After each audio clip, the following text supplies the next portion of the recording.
Tim Black. Tim Black. Tim Black. Yes, I am. True. Funny. Tim Black. I am TimBlack.com. Tim Black.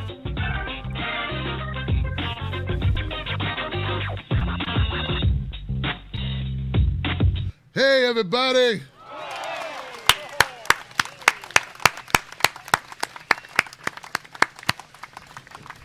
All right, everybody. How you doing? Welcome to the Tim Black at Night Show. It's so great to have everybody here. Thank you so much for tuning into the show. I want to cut to the chase real quick and tell you tonight's going to be a very fiery show. Tonight will be a very fiery show, guys, because we have seen something happen today that, guys, we have just entered the apocalypse. Give it up for the apocalypse, everybody. Yes. The catastrophe. It's catastrophic lips. I wanted to come up with a word, a catastrophic ellipse. A Trumpocalypse. Trumpalopolis? Trumpocalypse. There you go. You know, as I try to, man, some people just don't get this. Look. And I'm gonna lay out some things to you tonight that I think make a lot of sense. You let me know if they make sense to you. Facebook, YouTube, Stitcher Radio, iTunes, Blog Talk Radio. We have a lot of people that are very disillusioned right now. I did a live stream earlier today on Twitter, Periscope, which is the same thing, I guess, Instagram, and Facebook. I didn't get a chance to talk to Facebook Live. I need to get the Facebook Live app. Oh, I'm sorry, the YouTube Live app. Here's the thing, guys. People have been lied to by the media. We got a lot of misdirected anger towards the people that have been lied to. If someone told you that this person who you don't know hates your guts, if they told you this person said you are lower than a human being, you're an animal, you're a scumbag, you're a thief, you're a liar, you're a whore, you're a backstabbing sellout, all these things, that you can't be trusted, just every derogatory term, you are a flim-flammer, you are scandalous, you are a moocher. You heard those things. Would you have to meet the person to feel a certain way about that person? I know most of us want to say we would wait to get evidence. We'd wait until we met the person to see if that's really what they thought. We'd have a sit-down conversation or discussion. We'd hire arbitrators and we all sit around and talk. We get to the bottom of whatever the grievance was, whatever they had an issue with, and find out why they feel this way. But let's be honest, most of us wouldn't.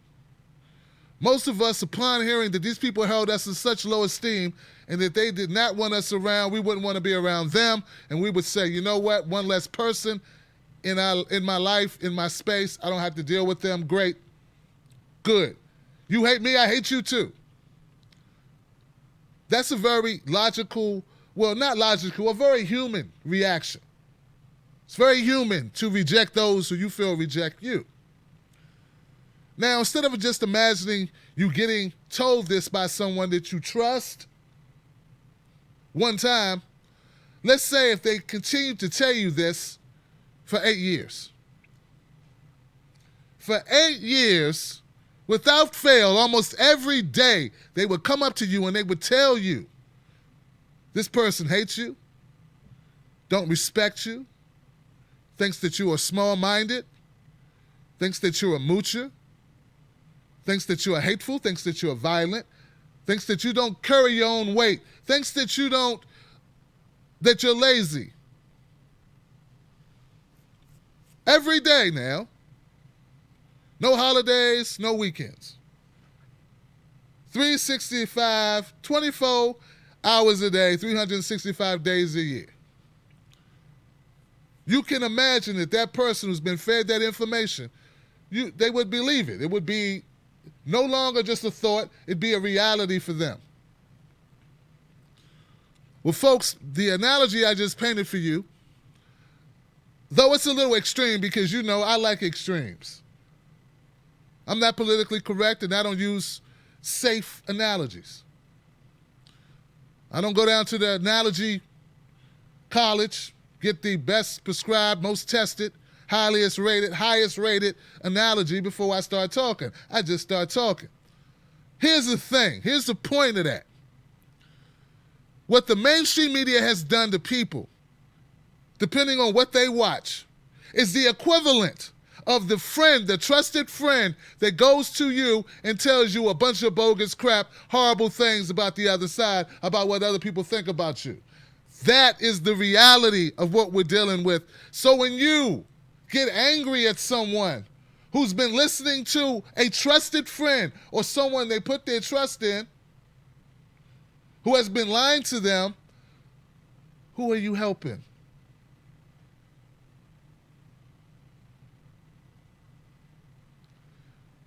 What I'm trying to do is try my best to make us all see that we blaming the wrong people. You blaming the wrong people. You blaming the wrong, Cindy, you blaming the wrong people. Dan, you blaming the wrong people. Kevin, man, dog, put it down. You got the wrong guys. You got the wrong women. You got the wrong men. You got the wrong person. When you blame a person who has been bombarded with lies and propaganda by mainstream media for so long, one-sided spun stories forever, dude, it's going to take some time to detox them. I got people in my comment section. We're not talking 20-year-old young people just got out of school or went out of high school, been working a couple years doing. No. We're talking about grown adults who are seeing people react to what they think is the end of the world almost. And not having any patience at all. Not at all any understanding of, you know what, this person's been told these things. And that person is reacting based on the things they're told. And this grown person in my comment section is going in on these people who have been fed this misinformation. And never once does it cross their mind that, you know what, maybe they're a victim in this as well, because maybe they didn't ask to be lied to. Now, for us to sit back and say they're just stupid, why do you believe that? Why do you believe such propaganda? Don't you know better? Can't you see this? Can't you see that? To do that is to totally negate the fact mainstream media is very functional, strategic, and very much well-funded and very consistent. They don't just tell you Santa Claus is real one time. They tell you forever. They don't just tell you that black people and white people can't coexist and there's all these racial problems. They tell you forever. They don't just tell you men should do this and women should do that one time. They tell you forever. They don't just tell you the Democrats are for black folks and the Republicans are for white folks one time. They tell you forever. And they keep telling you. So, man, this is what I'm saying. Even though you know I agree that we need to broaden coalition, it's the way we do it. We have to recognize that there is a well-oiled machine in place that makes money. Come on, don't nobody give a damn about your health. They don't. Look, the obvious way to show this whole thing, when you put money in the equation, only a very few people are going to stay ethical. Cigarettes kill people. There is nothing good about a cigarette. And they have no problem selling it to you and fighting for the ability not even to tell you that it'll kill you. Do you understand what I'm saying? And they sleep fine. They hug babies. They kiss their wives. They say they love their grandmas or their mothers. They walk their doggy. They drive to the store. They don't give a damn. So when you introduce money into a situation, I don't care what industry it is very, very likely it will be corrupted. And that is our mainstream media. That is our corporate media. And I'm not saying it's every person. I'm not saying it's every person is a horrible human being. I'm not saying that. There's some good people, I have to imagine, who work for NBC, CNN, MSNBC, CBS, ABC, Fox, all of them, any of them, okay? But that's the reality of the situation.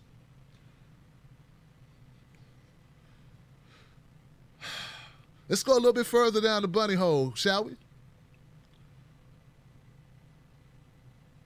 A lot of people are wondering, how do we get here? How do we get here? Why? No. Trump. No, Trump. This can't happen. They tell me how horrible he is. I heard what he said about Mexicans. I heard what he said about Muslims. I heard what he said. I heard he didn't let black people rent in his apartments. I heard these things. And now this guy, they elected him. We got skinheads at his rallies. We got racists. This is the world is coming. America's doomed. I tell you, doomed. Everybody's talking about leaving the country. I should leave the country too. My favorite star said they leaving. They hate everything. They're afraid. We're all afraid.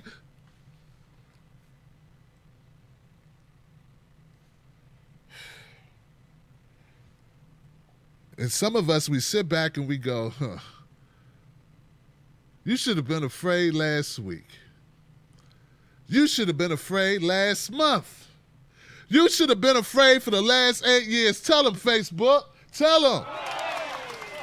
But you didn't know to be afraid because no one was telling you that 90% of the things, and I do mean 90% of the things that Trump is threatening to do or said he would do on a campaign trail, he only had to say them because Obama's already doing them. You just didn't know. Because Obama talks so well, and he's so smooth, and he's so cool, and his wife's so pretty, and the girls are so adorable, and the dog, just look at the dog, and look how he dapping it up with Jay-Z, and look at D.L. Hughley, that's his boy, and look at this guy, and look, they hanging with each other, look how he hanging with Beyonce, and look at Michelle do the dab on Ellen, and look at this, and look at that, they so cool, and it's all to fool you into thinking everything's all right. Meanwhile, at night, he signed executive orders to give away your rights. And if another black person calls me a sellout without knowing that Obama has done zero for the black community, I wish upon you great and dangerous, harmful reality checks. You child, you infant. This was the biggest masquerade of someone having your back ever. This will go down as the biggest bamboozling of the American people ever.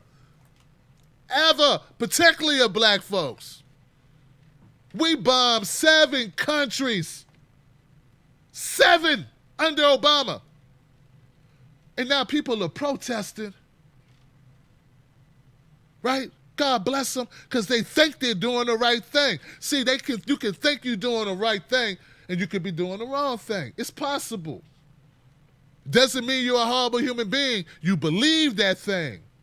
Some of us got down on one knee and asked someone to marry us. It was the wrong thing, but we really meant it. Some of us have wanted to do good things, but it ended up being the wrong thing, and we meant it with our heart. We didn't have malintent. Some of us said, yes, I do. Some women said, yes, I do. I want to marry you, and then they wish they didn't. They didn't marry the guy under bad pretenses. They thought it was going to work out. They thought they were doing the right thing. Some of us are taking jobs and moved across the country. We did it not because we were wanting bad things to happen. We did it with the best intentions, but it turned out being the wrong thing. I submit to you that when you out in the street and you are protesting the words that this man has said, but you haven't been protesting the 7 countries we've been bombing, if you are black and you haven't been protesting the Flint water, if you're a Native American and you have not been protesting no DAPL in Dakota, if you are a human being and you have not been protesting the environmental destruction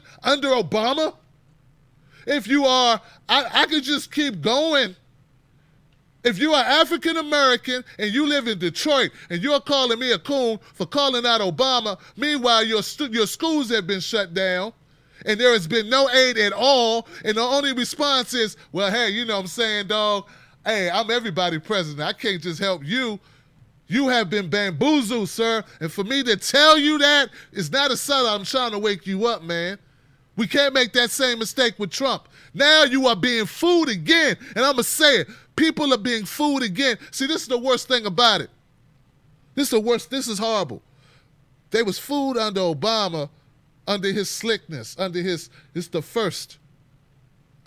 guise of populist rhetoric, under his I got you back, under his great speeches, under his cool demeanor, all great things. People gravitate to it. It's on a visceral level.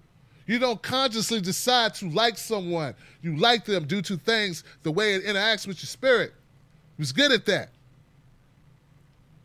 But now, even after all of that has happened, people are now willingly being bamboozled by these people that say, if you talk to Trump, you a sellout. So let me get this right. If I talk to Trump, I'm a sellout to get what I want done for Detroit and Flint, Chicago, Kentucky, West Virginia, Mississippi. I'm a sellout.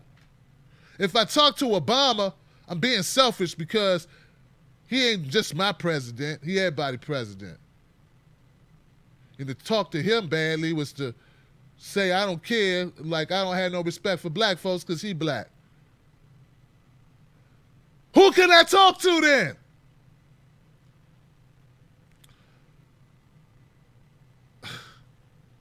Nobody. You know what? I'm glad this is over because it's like living in bizarro world. I'm glad this is over because I already knew Trump was going to win back in like March. Back in March, I knew. 2016, I knew. Because I can read and I don't just listen to MSNBC. I knew that there were people whose money wasn't right. I did not buy into the idea that just because people liked Obama for a while meant that, oh, they're going to just like Hillary. No, I didn't buy into that. I knew it. So I've been getting myself emotionally ready for this moment. Tim, how could you accept this? I've been getting myself ready for months because I already knew it. I wasn't in denial. I didn't listen to Chuck Todd. I didn't listen to Rachel Maddow. I listened to people, the people who called my show. That was my poll testing. I got out amongst people in Philly. Something rich, elite liberals don't do. I talked to people who made less than $200,000 or $500,000 and wear $5,000 sunglasses and wear $15,000 suits and take limousines to the Starbucks. Like, I get out, I'm a regular dude, working paycheck to paycheck, living, hoping keep that heat on. You know, I'm a regular, so I'm not in a bubble. I knew that the fact that I hadn't been meeting a bunch of Hillary supporters wasn't good.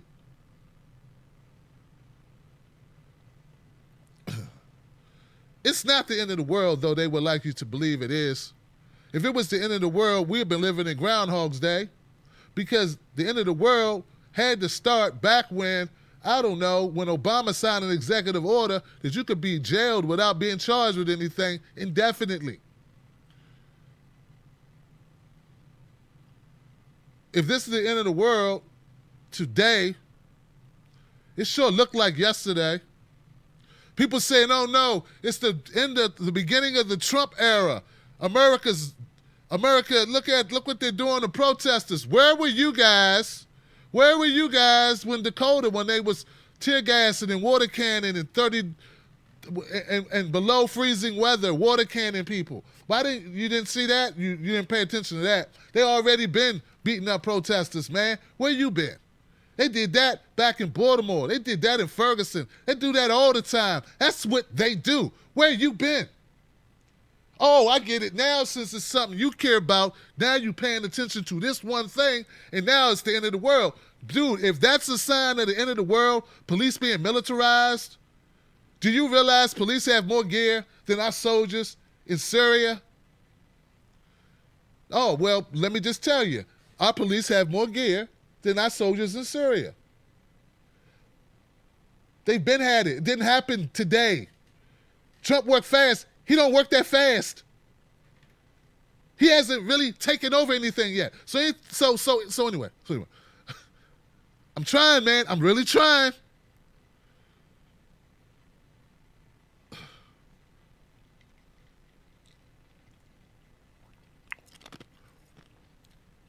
We've been fooled. Some of us. Now back to that part. Let's end on some positivity. Back to the part about the analogy of how someone's been lying to someone about something or someone's feelings towards them for a long time. Have a little empathy for your brother and your sister.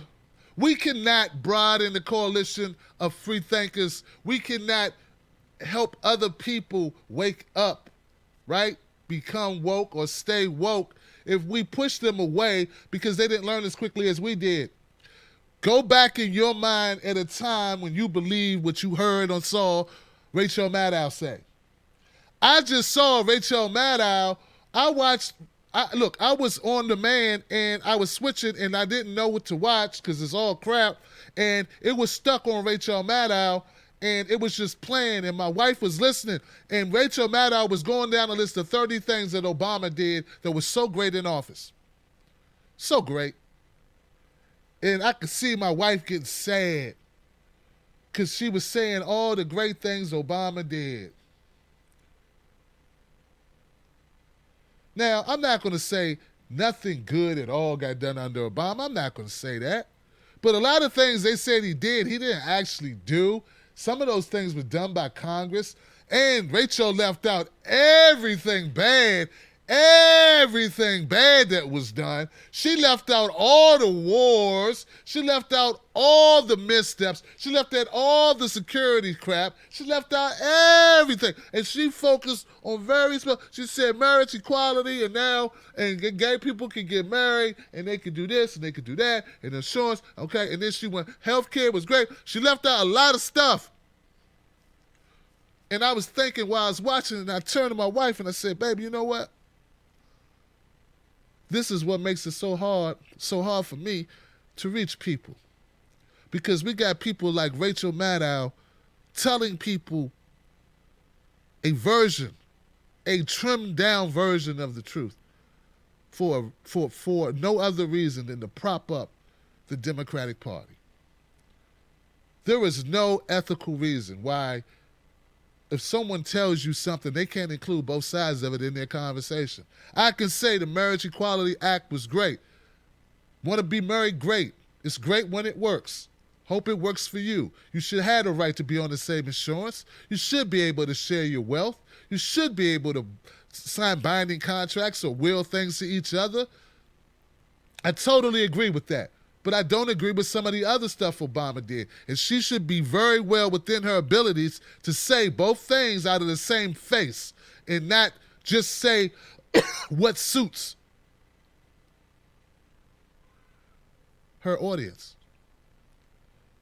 And if we're unable, us broadcasters, commentators, Michael Salomon said pundits, if us pundits aren't willing to lose viewership by telling the truth, then we ain't shit. You understand? We don't deserve your attention. We don't deserve your focus if we're not willing for you to get mad at us. Because, see, we ain't corporate news. I'm not corporate news. I have to be willing to lose people in order to do the right thing. In order to tell the truth, I have to be willing. And if you're in this media business, And I don't care how big you are. I don't care why you got in it. I don't care how many subscribers you have. But if you get into this business, man, and you're doing this for real doing it, and if you ever neglect to tell the truth because you're afraid or you're worried about your bottom line or you're worried about people trashing you in the comment section or you're worried about people unsubscribing or you're worried about your sponsorships, if you're worried about relationships, if you're worried maybe Nina Turner will unfollow me, maybe Keith Ellison will write me a bad DM, maybe, I don't know, maybe Rob Schneider won't come on my show, maybe this, maybe that. If you are worried about any of those things, you are a scumbag. Go to work at MSNBC, leave the truth telling to the people who are able to stomach it, who are willing not to go buy new clothes, who are willing to share one car, who are willing not to be able to afford vacations, pretty places.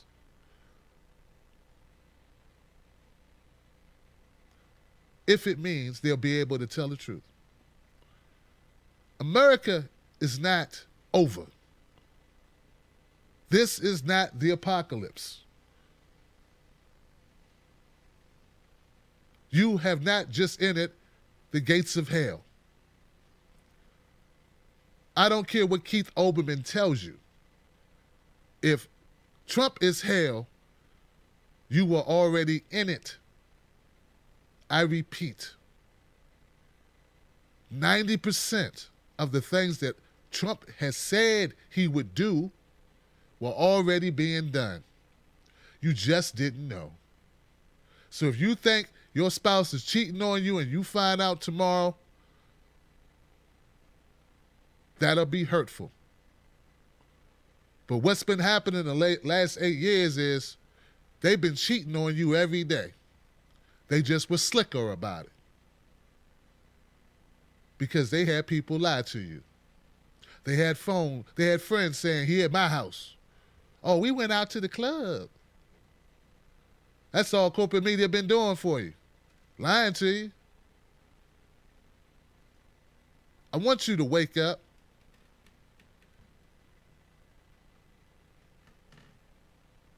Divorce corporate media. Because if not, you live in a lie, and you're going to catch something you can't get rid of. I'm Tim Black, guys. Look, y'all. Look, guys. All right. Hey. Ain't nothing about, hey, look, I told you, not politically correct, especially on Freedom Rant days. Tonight is Freedom Friday and Doomsday. You know how we do on Freedom Friday? Everybody who calls up get 5 minutes. That's 1, 2, 3, 4, 5 minutes. Any amount of that they can use, they can give it back to the bank so someone else can use it. You call up, you speak your mind, you tell me what's on your mind. Tell the world what's on your mind. Only thing I request, only thing I demand is no hate speech. No hate speech. Hate speech is a no-no, okay? But everything else goes. I don't care what topic it is. I do this show not for me. I do this show for you. Freedom Friday is for you. This is your show. So the phone number is what I can't remember, but I'll get it for you. The phone number is 319-527-6212. The phone number is 319. That's 319-527-6212. That's 319-527-6212. Call up, get in queue, and let's make this show a great show. How about we do that?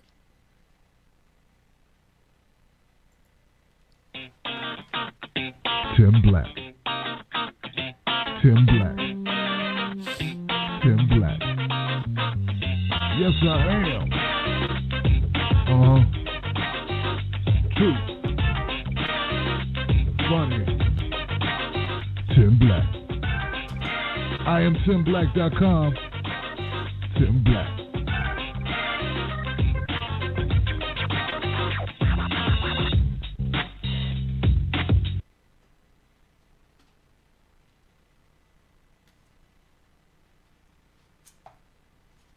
Well, hell.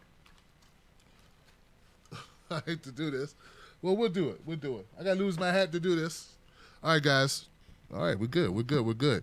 First phone call is a 917 number. I think I know who this is. Is this my man, RJ? Check it out. You're live with Freedom Friday. Tim Black speaking. Who's this? Yo, KJ. Black, it's your boy KJ. KJ, that's it. Brooklyn. What's up, man? Welcome back to the show, brother. I'm glad you could be here. I appreciate you. How you doing, bro? Man, I'm doing excellent, man. How you doing? I'm doing good. I just want to touch on what you were just saying about, the biggest disservice the media did to Obama was by, it's like parents nowadays trying to be friends with their kids. And the media, so what the media did is they befriended the president because, and unfortunately, and I'm kind of glad this part's over because, listen, I'm all for everybody having the opportunity to become the president of the United States. But what happened was, we live in such a fragile environment of when it comes to race. So if you didn't agree with Obama or you were against him, and it was so easy for people just to call you a racist, and the media was so in cahoots and so in love with him. And let me tell you, especially the gay media, they kind of hijacked him because they definitely, really kissed his butt a lot and gave him all of this, adulation because they wanted to get their agenda passed through. So they gave him a pass on all these things like that you were talking about that were going on, and they just didn't cover it. I mean, those press conferences with his press guy, it was like T-ball. It wasn't even like softball. I mean, wait till you see Trump. They're going to be throwing 180-mile-an-hour fastballs at him, his guy, all day long now. So ultimately, it's the media that did such a disservice, not only to the president, because they were definitely manipulating and doing that so they could get their agenda through. But then, just everyday Americans were getting all this I call it disinformation, not even misinformation, because you're being dissed because they're lying to you, or not that they're lying to you, they're just not telling you the true things that are really going on, the deep, dark stuff. Right. They want to cherry pick, like you said. Oh, look, this Obama, she's on Ellen dancing, and Obama's doing this, and he's, and it's like Extra and all these Hollywood TV shows where they only show the fluffy stuff. They only show that stuff. They don't want to show they don't want to knock people, they don't want to diss people unless you totally fall off the wagon, and then they really hang you out there. But that's the people that aren't playing along. So once you don't play along, just like in Hollywood, because I worked in the entertainment biz, the minute you don't play along, man, they hang you out to dry real quick. So basically, at the end of 8 years, the media is more responsible for putting all these false narratives and negative ideas and thoughts into the average person's head. Let's face it, the average person is a moron, bro. We all know that. They're just, they're gullible. That's why wrestling and reality shows are number one on cable TV. So at the end of the day, people have to just start to come to realize that bad things are always going on. It's just a matter of how the media covers it, and they refuse to cover it properly. So everybody wanted to act like everything was all wonderful and rosy, and, everything was coming up and being great. But the reality is, especially, and like you pointed out, now listen, I live in Bed-Stuy. I've lived now in Bed-Stuy 10 years, okay? 2 years before Obama got even elected. I saw more black people in this neighborhood where I live lose their homes. So, and this was going on over the last 5-6 years. So all of these so-called programs that were supposed to help black people and do this and do that. I didn't see any of that. I saw a lot of black people lose their homes. On my block alone, I saw 5 different people lose their homes. So, and to think he was just going to be for black people is insane. Right. To think he was going to be, and that's why I say, so it was so unrealistic just to put a black man in office, and then all of a sudden black people should think, oh, this is going to be like great for us. If anything, it got distilled. It wasn't great for anyone.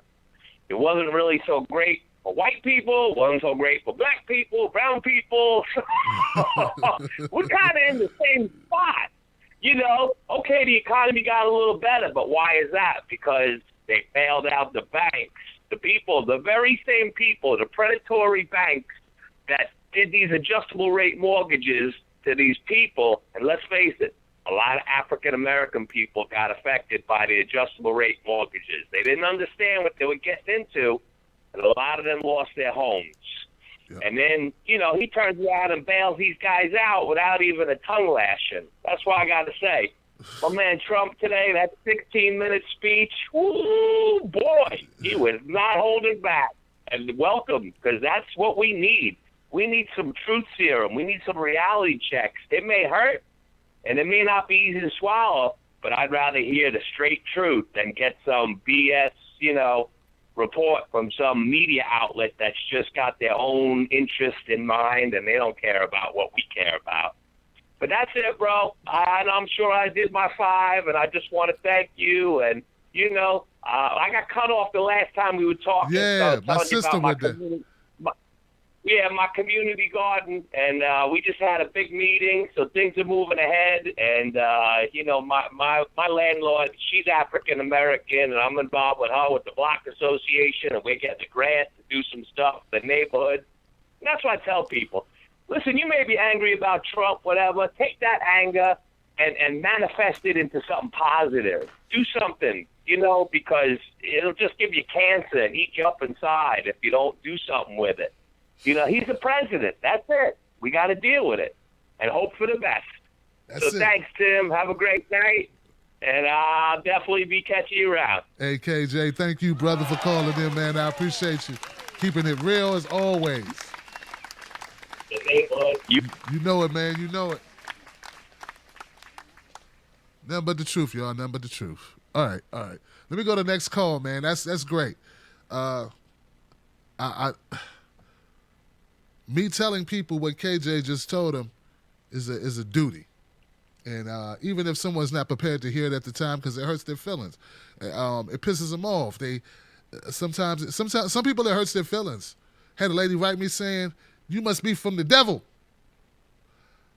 She was serious too. Like, you must be sent from the devil to tell me this. Like, hey, baby, lady. Hey, look. I'm completely independent from the opinions of others of me, whether good or bad. Stay strong, stand tall.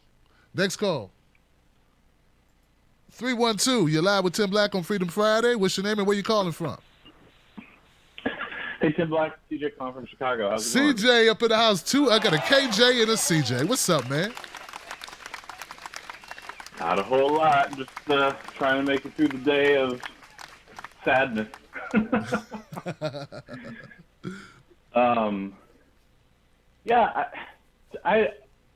I totally get what you're saying, and I agree that a lot of these people who were not there when the people at Standing Rock were getting hurt by the police, where were they when the protest was happening? And they're getting scared from the information the media is giving them.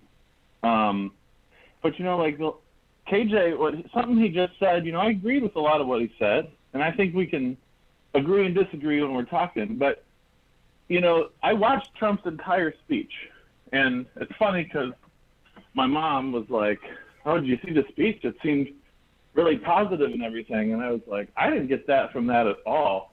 But it's funny because I think people get what they want to out of anything, right? And it's perhaps developed from information that you have. I just want to point out a few things where I think Trump is, and I'm not saying you were saying this, but I think Trump is bamboozling people just as much as Obama did. He's just bamboozling a group of people who I think a lot of us would consider our political enemy, you know, the Republicans, which a lot of people have demonized. But I'll just point out a couple things real quick.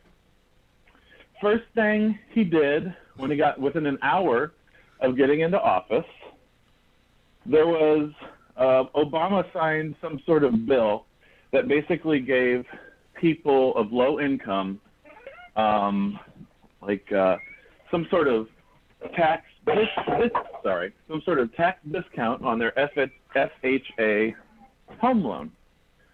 And that was signed like 14 days ago. And first hour in, Trump overturned it, got rid of it. No, we're not doing that.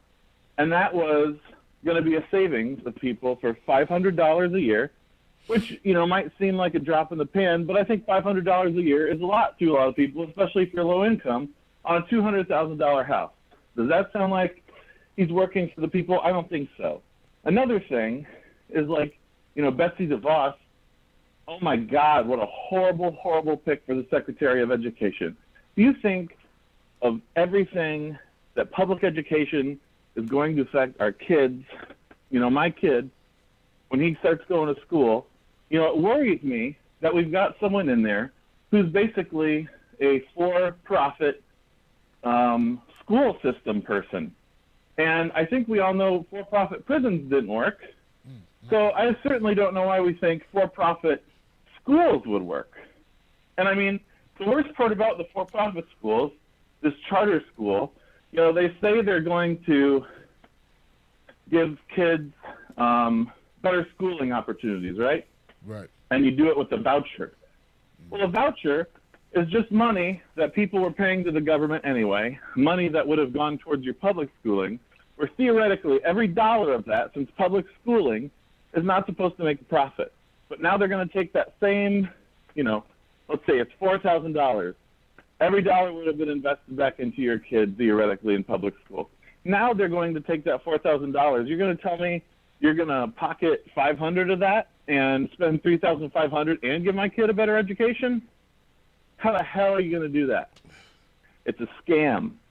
I think most of the people in his cabinet, you know, and I can't tell you if this is worse than where we've been or not, because what I think has happened is before, you know, like the Obama, he had a lot of Goldman Sachs people in there. He had a lot of people that had maybe a tie to a big corporate entity. But Trump has just cut out the middleman, and he's put the billionaires in there. Like, he's got the most wealthy cabinet in the history, I think, of our country. I mean, it's absolutely ridiculous to me. And that's like one of the biggest problems I think we have in this country. And you could, all the issues you address, like the media problem, you know, that's Bill Clinton's, a big chunk of Bill Clinton's fault for basically deregulating media companies. And that's when they all started merging. And now we have 6 media companies who are funded by pharmaceutical companies and all this other crap. Like, there's not very many entities, and they're all tied to each other, so they all have to have each other's backs, which is going to screw us over in the end. So I just want to make sure that everyone is still focused, because we got to focus on what we're up against. We focused on it when Obama was in office. You know, we didn't like the fact that we were supporting Saudi Arabia to bomb Yemen. We didn't like the fact that he was doing this, that, or the other thing. Yep. But that doesn't mean we can't go after Trump too. And I do think at some point, you know, we need to wake up. I hope to God the DNC wakes up, because I don't know if you watched that DNC debate, but like my faith in Keith Ellison was shook when he didn't come right out against banning direct lobbyist dollars to the DNC. You know, that scared me a lot. But you know what? He still might sadly be the best option we have, unless we could somehow create a third party, which even Teddy Roosevelt couldn't do successfully. So I don't know what the answer is, but we all need to stay focused on the issues, I think, and stop playing into the personality crap, because the media is what's doing the whole personality stuff. You know, at the end of the day, personality doesn't matter for crap. But these policies and what they're going to do to us are actually the things that are the most important. So, and the thing that scares me with that is I don't know how many people can really sit there and look and see, how all these policies are going to affect us. But I just encourage everyone to stay woke, and being woke means you also have to pay attention to a lot of legislation that they're trying to push through. You have to call your congressmen and your senators often, and maybe get involved like the progressives did in California and win 600 delegate seats in your state party. That's what I'm going to try to do whenever they get around to it in Illinois. But, that's where my head's at. So anyhow, thanks for the time, man. You're doing a great job. I'll talk to you later. Thank you. CJ in the house, man. I appreciate it. Chicago. Let's keep it moving, man. Great call so far. I appreciate it. Remember, guys, we don't have to agree and whatever, man. It's your world. It's your phone call. Next call. 509. You're live with Tim Black on Freedom Friday. What's your name? Where you calling from? Hey, Tim Black. Happy Inauguration Day. It's Broken Carpenter. My brother from another mother. What's up, man? How you doing? Hey, I watch stuff all day. I had 3 different things running at once with streams from everywhere. And couple things, man. One, hey, KJ, got to dig that gay marriage was won in the Supreme Court case. There wasn't any gay agenda, gay media got gay people anything. Gay people got what they got because they won the court case. Okay. So there's that. But so I was watching, man. Hey, now I watched, and there's usually 3 or 4 idiots breaking some, and that was to be expected. I mean, hell bells. If they didn't think stuff was going to happen, right now downtown Portland's all boarded up. These people thought that it was like a normal day or something, and DC ain't going to have normal days until Trump's out. That's just the way it is. I mean, because hey, it has begun, brother. I never said the guy was a good guy. I knew he was an evil bastard, so I was ready for it, So it started. I guess I haven't been feeling real great, but I'm gonna go tomorrow. There's the women's march in town. So, but I watched them guys, man. Them cops. They kettled. Once they had like a couple things broken. They kettled like everybody in. Wouldn't let anybody in out, including the National Lawyers Guild and the media. There was NBC and different, independent media there. So, and then, they tossed around these grenades and stuff, which is what they are. They're grenades. They call them flashbangs. They're called grenades. But, and they keep saying violence. Property damage isn't violence, okay? We have to get our heads around that, because cops say, okay, you're being violent if you break something, so I have the right to shoot you. I mean, it's basically kind of the attitude that they've got, man. So we've got to just say property damage. Yeah, property damage is bad. Please don't do it. But it isn't violence, and it doesn't give a cop a right to assault you, no matter what. They can catch you. They can, do whatever they do, but it doesn't give them reason to do that. And then after that happened, that's when the limos started catching on fire and stuff. By the way, ridiculous. One of them was Larry King's. Right. Good point. Like Larry King Live. Yep.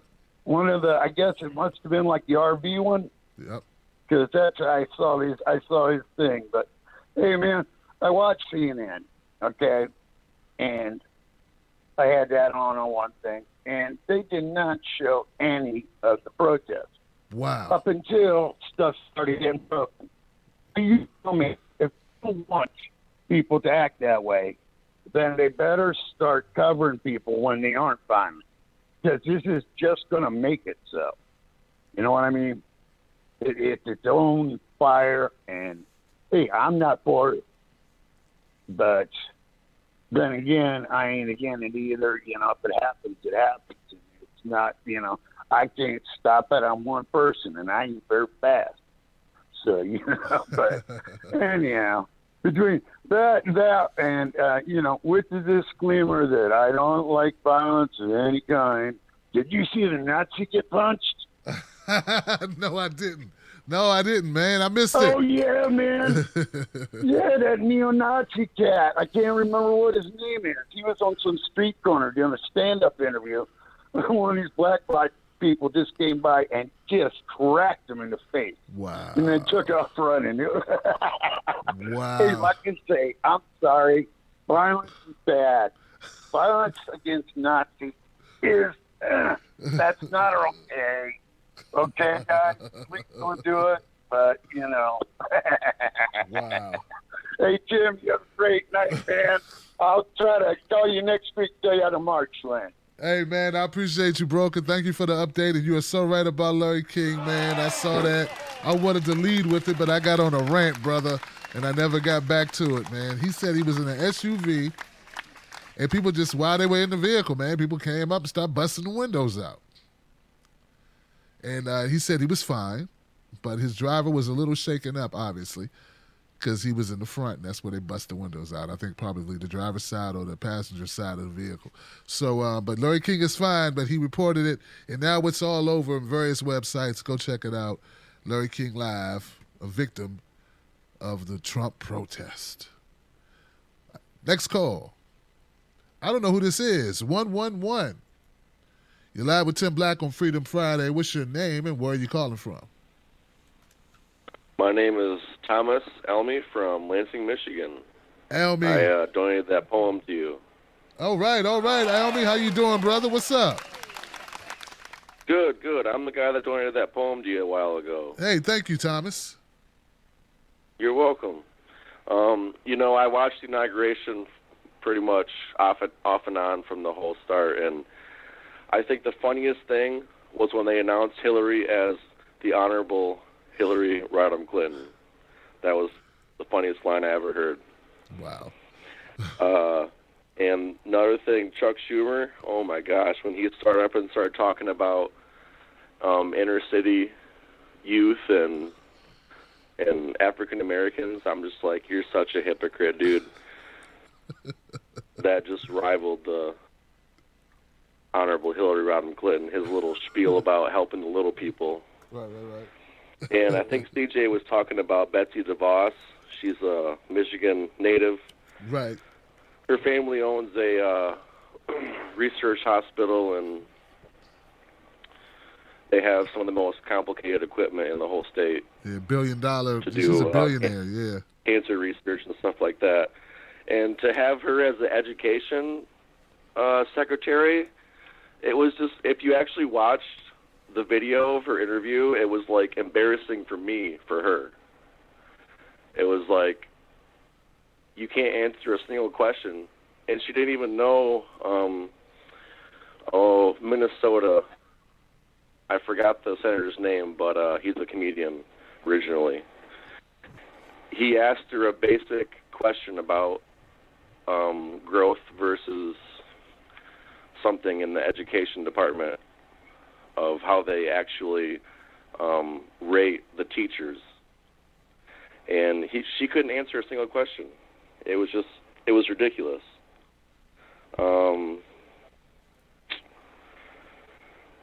And as far as I know, Obama did not pardon Hillary Clinton, so the whole thing about Anthony Weiner's Weiner picks and the 650,000 emails, Right. the Trump CIA director and the Attorney General. Well, I think the Attorney General was on the Benghazi committee, and I watched HA's video, and he apparently loathes her. So I don't see how she's going to come through this unscathed unless Trump has some kind of miraculous mercy. But I guess that was my rant for now. All right, man. Hey, well, look, Thomas, thank you for the phone call, man. I appreciate it. And keep on listening, keep watching, and do me a favor, man. Go to YouTube Watch my videos there on YouTube, Tim's Take. Do a search for Tim Black. You'll find Tim Black Show, the Tim Black Show on YouTube, because you must have missed my video on Betsy DeVos, because I covered it extensively. And that comedian's name is Al Franken. Al Franken tormented her by asking her a simple question about growth or what's the other one? Growth or proficiency. So proficiency is you get to this level and we're all good. Growth is wherever you are, we want to move you up. So growth is the preferred way to teach children. And she was unaware of this debate that's in the education industry and has been something ongoing for quite some time. But even worse was the fact that she's even there in the position or any possibility of being, that she would even be selected. And that was highlighted to great effect by my man Bernie Sanders, who killed it on that, because he's like, hey, so how much money did you give the Republicans? And she's like, I don't know. I don't have that number in front of me. And he's like, was it safe to say it's over 200 million? And she's like, yeah.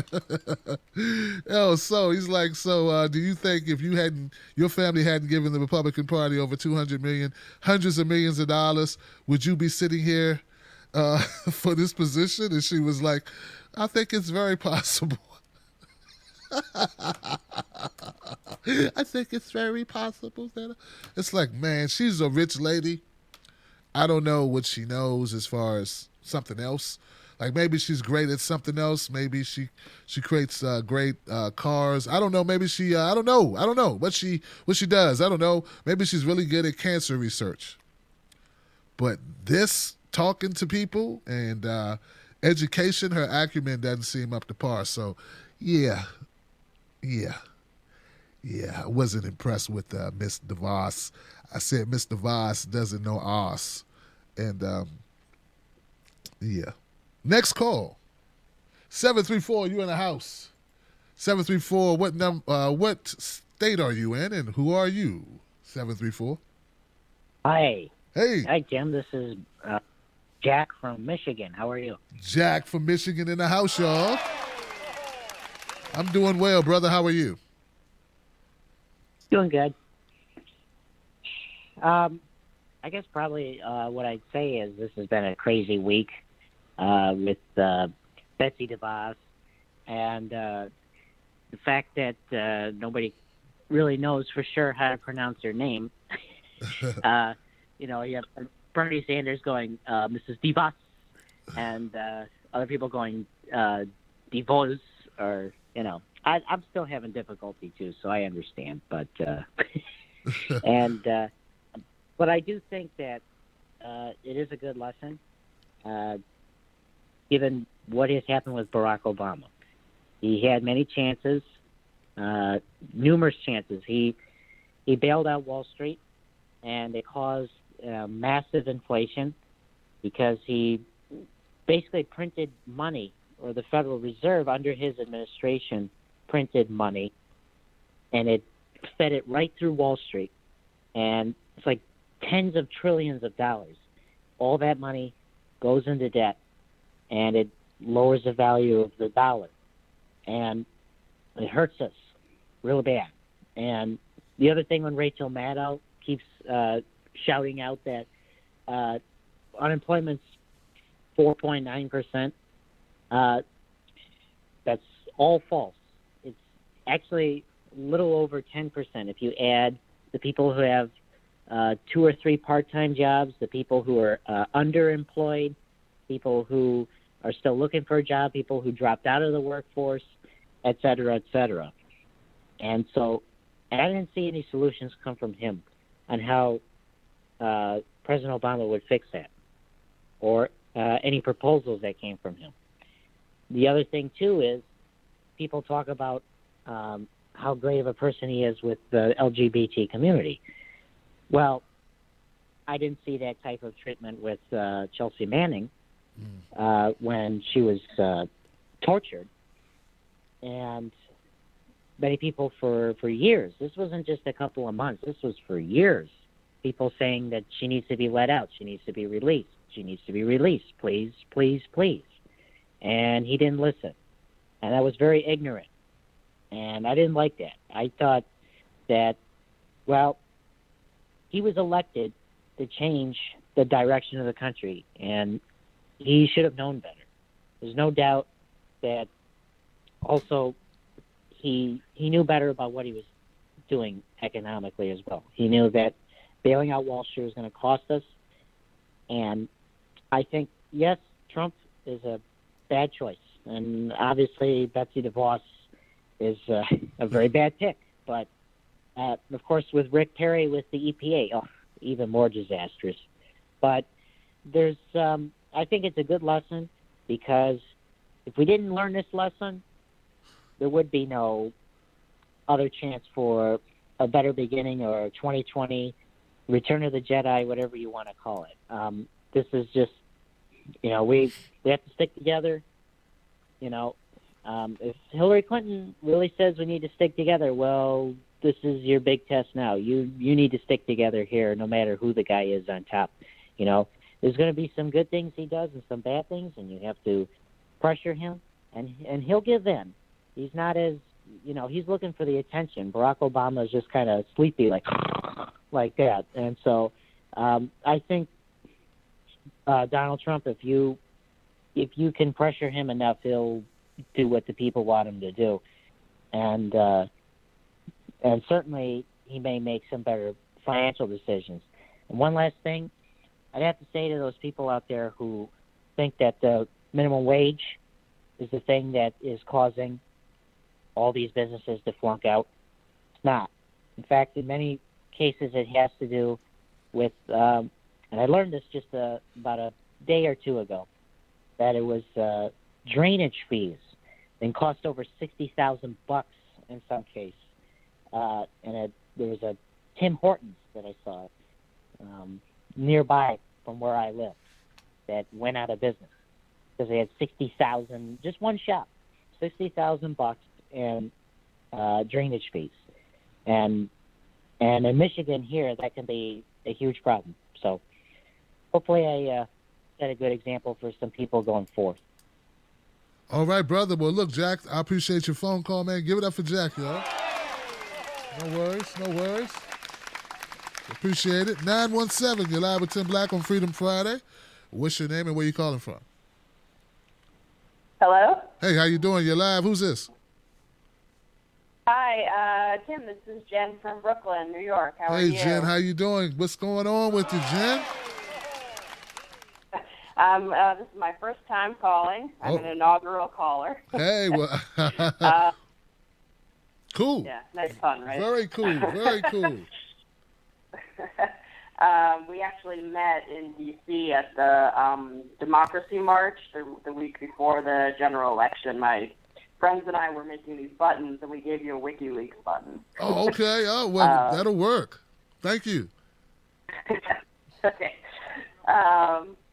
Yeah, I mean, I don't know. I kind of wanted to touch on what you were saying about giving people a chance to wake up to the train, in terms of, their more of the liberal Democrat perspective. It took me a long time, so I'm trying to be patient. I canvassed for Obama and phone banked and did all of that, and was at the inauguration the first time in 2009. So when I see people who have a picture of the first family as their profile picture today, I'm trying to be patient, but at the same time, I just want people to really be cognizant of what he's doing, what he did during those years, that he didn't do anything about Standing Rock until the veterans showed up, until there was pressure on him about it. And I'm watching myself on TV, so this is a little bit tripping me up a little bit. But yeah, so and I'm really sort of hard pressed to figure out what to do in terms of moving forward, other than focusing on specific issues right now. I'm really leaning towards going independent because I just want to be able to really pick and choose from just going platform and not going with party. But I also really want to give Bernie the chance to try and reform the Democratic Party. I don't know if it's possible, but I, want to at least give it a chance until the DNC makes a decision about who they're going to have for chair and what's going to happen with Congress. I'm really hard pressed about where to go with this. I listened to some of the debate for the DNC, and there were a lot of troubling comments, even from Keith Ellison. It was like really that people didn't really want to take a stand. They just were playing ball with each other. And at the end of the day, they're all politicians, and I get that. But at the same time, there's going to come a time where they're going to have to do something that's unpopular. And I mean, certainly, I give Bernie a lot of credit today for going to the inauguration, and then basically, from what I understand, going to a lunch after the inauguration and basically going up to Hillary and, wanting to, just be cordial, and she pretty much was very cold to him. And it's just unbelievable to me that he worked butt off for her on the campaign trail. And really, I mean, it just speaks to how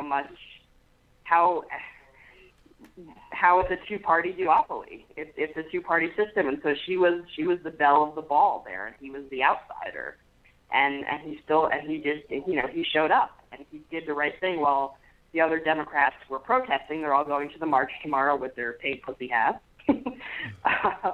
And I'm trying to be patient about that too. But I loved what you and HA were saying about that. I just thought it's brilliant. It's the same way that I feel when I see people on the subway wearing safety pins. And when I saw people on the subway yesterday who had a painting of Trump kissing Putin. This is my enlightened city here. It's just like I'm really trying to be patient, but it's a little bit more difficult every single day. So I guess that's really all I wanted to say. Well, Jen, thank you for taking my call. Thank you, Jen. That was a great first call. Get up for Jen, y'all. Come on.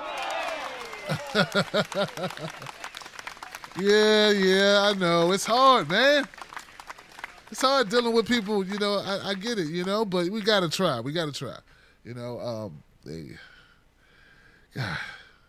Yeah, no, it's tough because people, they want their version of it. And when you tell them the truth, they don't want to hear it. But yeah, the pussy hats, that's funny. Yeah, Trump's going to come. He's going to destroy, your hat.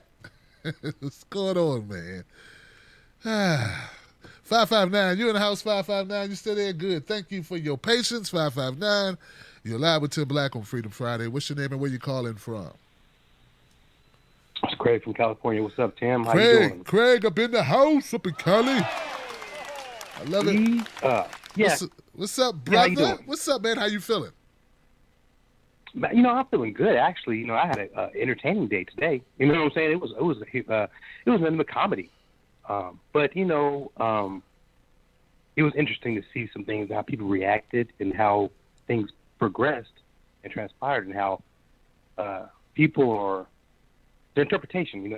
All the callers up to now, I've listened to them, and they pretty much made the point I'm trying to say. But the breaking and the damage and the protest. I mean, they all had masks on, dressed in black. Come on now, you know what I mean? Whoever did it or whatever it was, people want to focus on that. And they think that everybody, they don't realize how huge it is. And so when we get back to the education part, and people who are unknowing, they still drinking the water.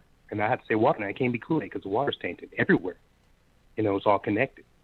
And they don't even know how to fight for their own. They're always against that. Well, they're just troublemaker. People just cause them problems. You don't It's like I want to slap. I mean, I don't know. I'm trying to be nice, but I want to slap the shit out of them. So I don't understand how they did not see that in front of their face, right in front of their face, and then they watch some things and they have the perception of, then just like you said, they see what they want to see, but why do they want to be in so much pain and turmoil? But then they don't even know because it could be the lead in the water. So as you go through the whole cycle of things, people not knowing, understanding, it's like they don't want to see it. They don't want knowledge. And I don't know. It's kind of humorous to a point, but then you think, dang, this planet we live on, in the environment, people are, that's weird. It's super duper weird how you wouldn't want to be compassionate to another person or want them to have clean water or be in a better situation. And people, I guess, are fear or scared that they're going to lose their little bit.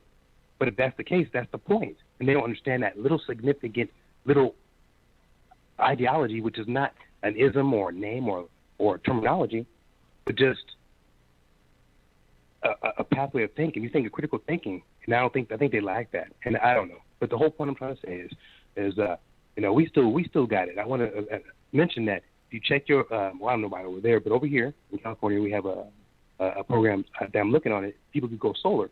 So everybody goes solar on their bill, even if they live in an apartment. That's what I'm trying to say, is that they can use the solar grid. The more people get, the more solar they're going to build and get, more greener economy or, greener, economy. So people need to look at that and see how they're, what's on their bill actually and pay attention. And that's just no facet. But everybody to this point, I mean, that's where everybody's at. And it's like, if everybody can see this, then where are we at? Why can't we just come together, but have that reality? And this what is it? What is it called? A racist lie.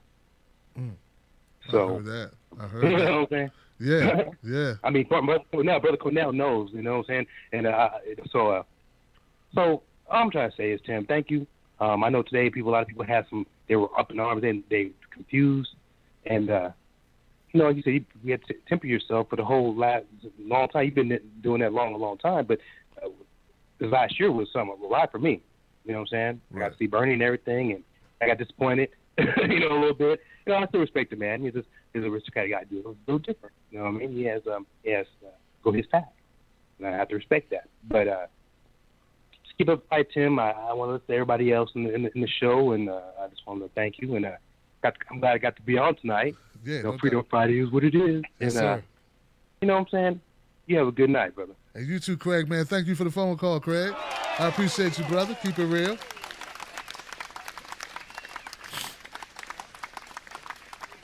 Look, man, I ain't falling for no banana in my tailpipe. I ain't falling for no bananas in my tailpipe, y'all. What's going on, people? Hope you're still awake. Going on to my next call. Caller 410 in his house. What's your name and where you calling from? Hey, 410, you're live. Hello? Hey, how you doing? You're live with Tim Black on Freedom Friday. Who's this? Did you want to speak or did you just want to listen? Did you want to listen to the show? Can you hear me? Yep. Okay. Hi. This is George from Maryland, Essex City, Maryland. Hey, George from Maryland. Okay, homeboy. You mind if I do an activist shout out? Sure, go right ahead, brother. Well, activist shout out to Debbie the Same Progressive, Lee McQueen of McQueen Press, Dr. Jill Stein, Sticks Hexenhammer, 666, Tim Black, the Tim Black Show, Dr. Umar Johnson, and others. But hey, let's play a game, Tim. You say Obama, I say Mitt Romney. Both the same thing, neoliberals. But what has Obama really done for us? Or better yet, Jeb Bush or Hillary Clinton? Same thing. What has Obama really done for us? Not much. Now he came in with a bang out for whimper. But Trump, all the crap they blamed on Trump really already happened under the age of Obama and Clinton. For example, if Trump hates Mexicans, why didn't he deport 2 to 3 million Mexicans like Barack Obama did? If Trump is racist, how come Barack Obama didn't investigate all of these black shootings like he should have? Or the fact that Eric Holder basically built his career on railroading black men, just throwing as many as he possibly could into jail. But I see better things for Trump, honestly. Obama, like Dr. Joe Stein reminds us, that he's actually invested $1 trillion in a modernization program of our nuclear arsenal, spending more on the military. Trump is saying, yes, spend the same amount of money, don't increase it, but spend it on actual shit that works, not the Obama $1 trillion disaster. And nothing's really been done when it comes to our environment at all. Oh, Tim Black. Mr. Tim, have you heard about the adjustable rate mortgages? Yes, adjustable rate mortgages. Yeah, anywho, African Americans were railroaded by the big banks who committed these felonies into adjustable rate mortgages along with the Latinos. So the way it would work is you would borrow $5,000. Your first payment would be $5,000. Then it would increase to 15, then 25, then 35, and then you have to automatically default.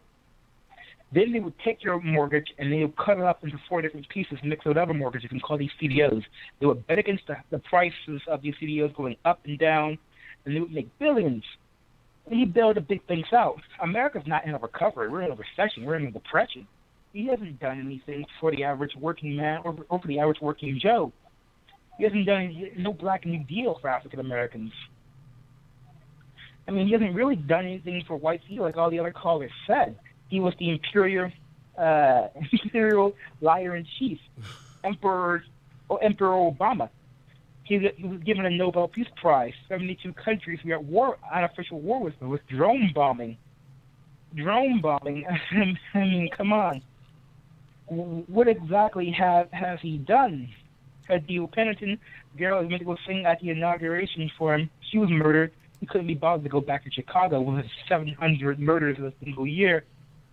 I mean, his health care bill, which is, it's a good thing that they're getting rid of the health care bill, because as you would know, the health care bill was essentially a right-wing bill under Mitt Romney that Obama took and called it Obamacare, which basically forces you to pay a tax if you don't get the health care bill for yourself.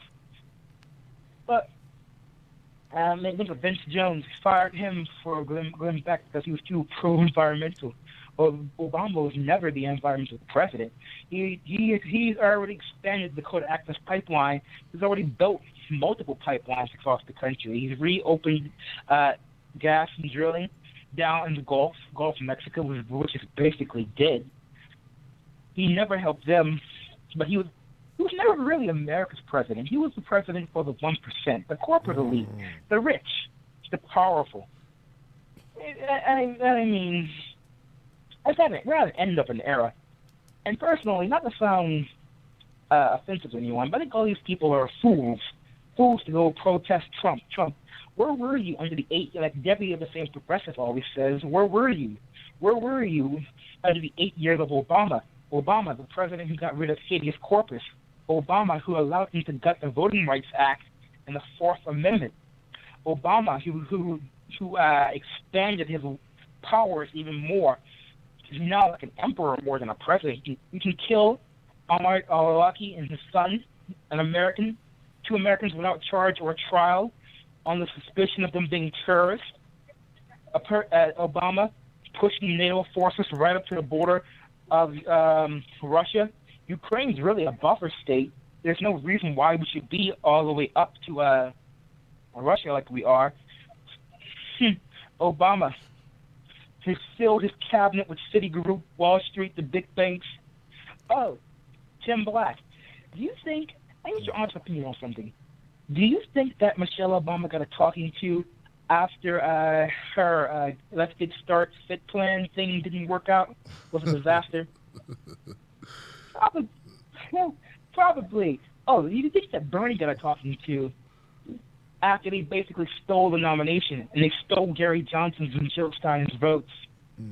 Even though Bernie beat her in the California primary, and they did everything to steal it from him. Even though Hillary basically used a system of money laundering, meaning you give to your state Democratic Party, and they use the money to buy up the delegates keep half for yourself and give the other half for Hillary for Victory Fund, which is basically laundered into the Hillary Clinton Foundation, the Hillary, Chelsea, and Bill Clinton Foundation, which is an international money laundering scheme. Yes, it is. Oh, and did you hear? I gotta leave. Did you hear Mr. Tim Block? I gotta leave it. The I old gotta white leave it. dude. I gotta leave it there, dude. I gotta leave. That's 5 minutes, man. Give it up for our new caller, George, man. Bye. Give it up for George, guys. Thank you. Hey, thank you, brother. You.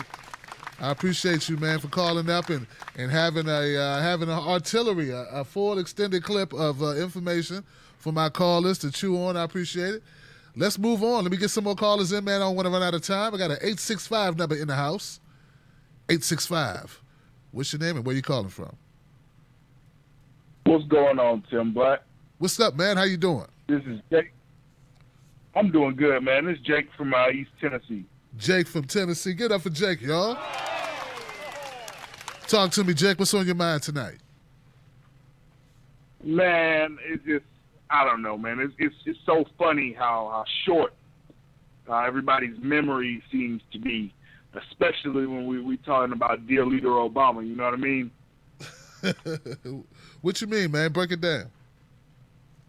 Well, I'm gonna tell you, man. I mean, let's look at this logically, right? We have a media who are nothing but mouthpieces for the establishment, mouthpieces for the establishment left, the regressive left, and we're blaming them, and rightly so. They deserve it. But we're not looking at how they got that way. And what I mean by that is, look at 2008 when Obama first got elected, right? Now, they were still in love with Obama, but there was a good many of these journalists out here who were very critical, scrutinizing his actions. I mean, look no further than the exposing of Obama's facilitation of Fast and Furious. These journalists, they were on it at the time, the select few that felt like telling the truth. They were exposing him for that. They were exposing, the fallaciousness of him winning a Nobel Peace Prize. And then 2013 comes up and the Associated Press drops a lawsuit on Obama's DOJ. Why? Because they changed the rules as far as the FBI's ability to surveil, to investigate, and ultimately to detain journalists when they started talking about things that were not favorable to the Obama administration. So as a result of that, you saw a lot, and I mean a lot, of journalists fall off because their ability to tell the truth was now hampered. You feel me? Right. And now all you got left were the yes men, the people that said, okay, well, I like my job and I'd like a fatter paycheck, the Rachel Maddows, the Chris Matthews of the world, the Don Lemons of the world, who just felt like as long as we pat Obama on the back, give him a little circle jerk, he'll love us and we'll still get these paychecks. So this media, this crazed media that was, started with President Bush, during the propaganda of the Iraq War, and only emboldened by the Obama administration and Obama's DOJ by separating the yes men from the real journalists.